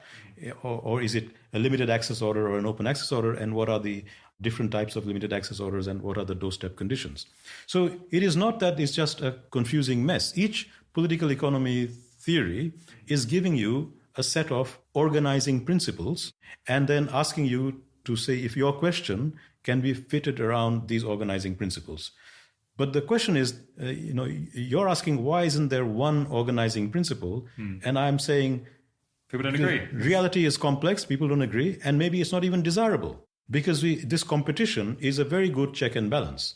And I think neoclassical economics has had a free run for a long time, and it's got many, many, many things disastrously wrong, and is getting a challenge. So in neoclassical economics, essentially the organizing principle is that people negotiate their own agreements at an individual level, and the market is nothing but a set of contracts between people which are voluntarily made. So you can explain quite a lot in terms of the voluntary contracts that people make and the reasons why they can't make those voluntary contracts. But at a deeper level, you're not asking, why do people behave like that, and which contracts are enforced and which contracts aren't enforced. And as soon as you start asking that, you can't just look at individuals. You're looking at power structures, you're looking at society, you're looking at history. So in that sense, if you like, neoclassical economics is at the bottom of this food chain and asking about the individual contracting, which is really important and useful. But actually, most of the interesting questions are about why those contracts aren't enforced. And that is how Douglas North began the journey of institutional economics, in saying, property rights exist, every contract, but, they're not enforced. And so enforcement, I think, is the key. And enforcement takes you to all of those political economy questions, which different people are cutting in different ways. But if you look at all the different political economy frameworks, just asking the same basic question, how is the organization of society and the collective affecting how individuals behave? Whereas the neoclassical is starting from the other end, is saying, let's take preferences as given, let's take the constraints as given, this is how individuals behave. And political economy is saying, that's trivial. You forgot the most important parts of the story of how we got there. And how they finally make the contract is the most trivial part of the story. So I think all of these things are connected, But I think that the really important questions about how social organizations, social power affect how individuals behave, contract, the belief systems they have, how they enforce each other, how they punish each other. These are historically specific questions to which you cannot have a general theory. And each of us are picking on aspects of this which we think are important.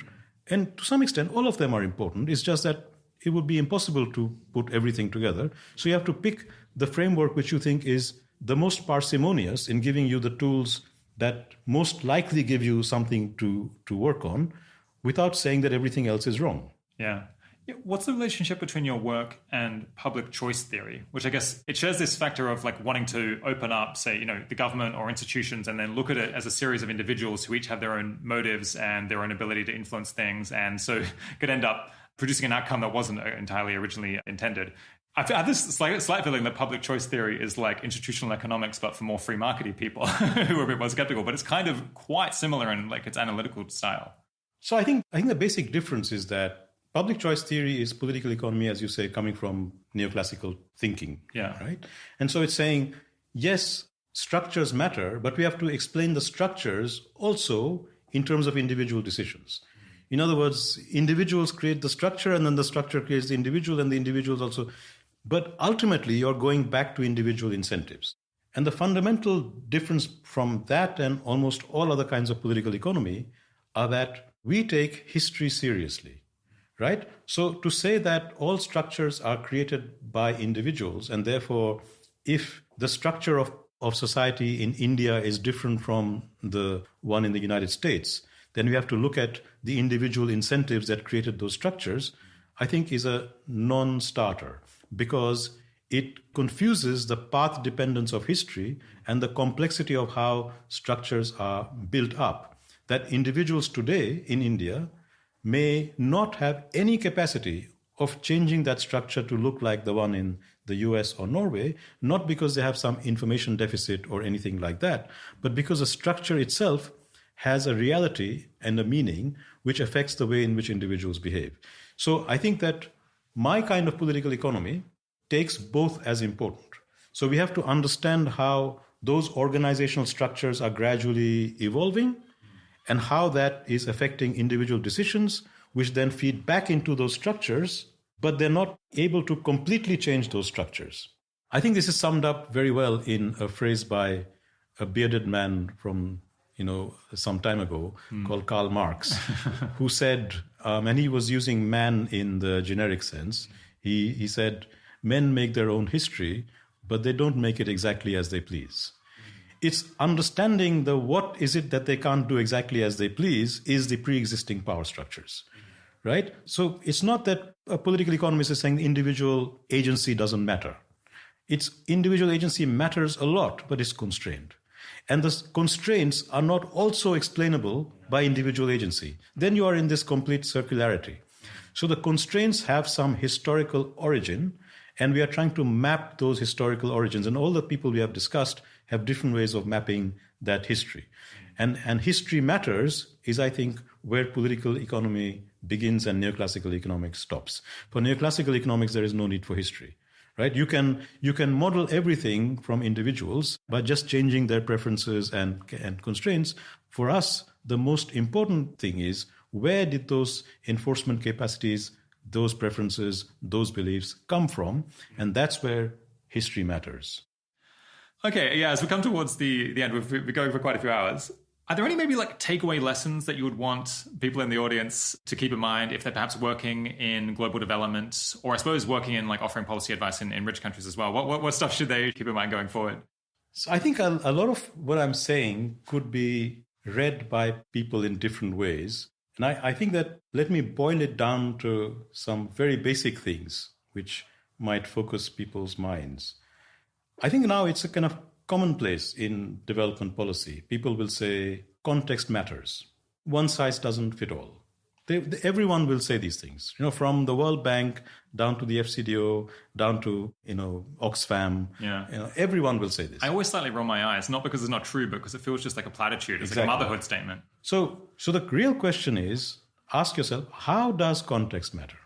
What am I supposed to do about this? Now, someone has told me context matters.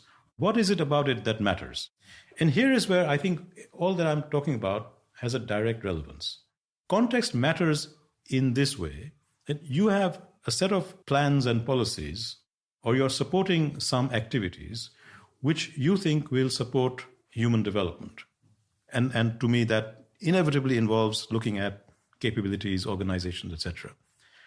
Do you think these policies will be implemented? Do you think they can be enforced? This is where context matters. So context matters primarily in the sense that enforcement and implementation vary hugely depending on the interests and capabilities of the players themselves, and much less on the enforcement capability of some supra-agency, which is like the Prime Minister's office or the cabinet or the police or the Anti-Corruption Commission or anything like that.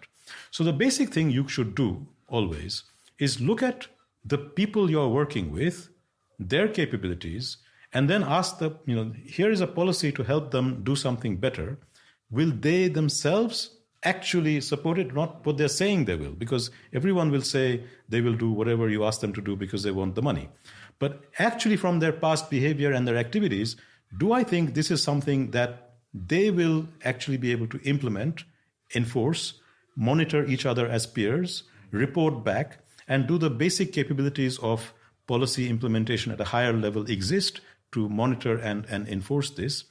And if not, you have several options. You can redesign the policy so you have a greater confidence it works. You can say, actually, policies won't work here because there's some networked problem here, which is so integrated that I can't break it.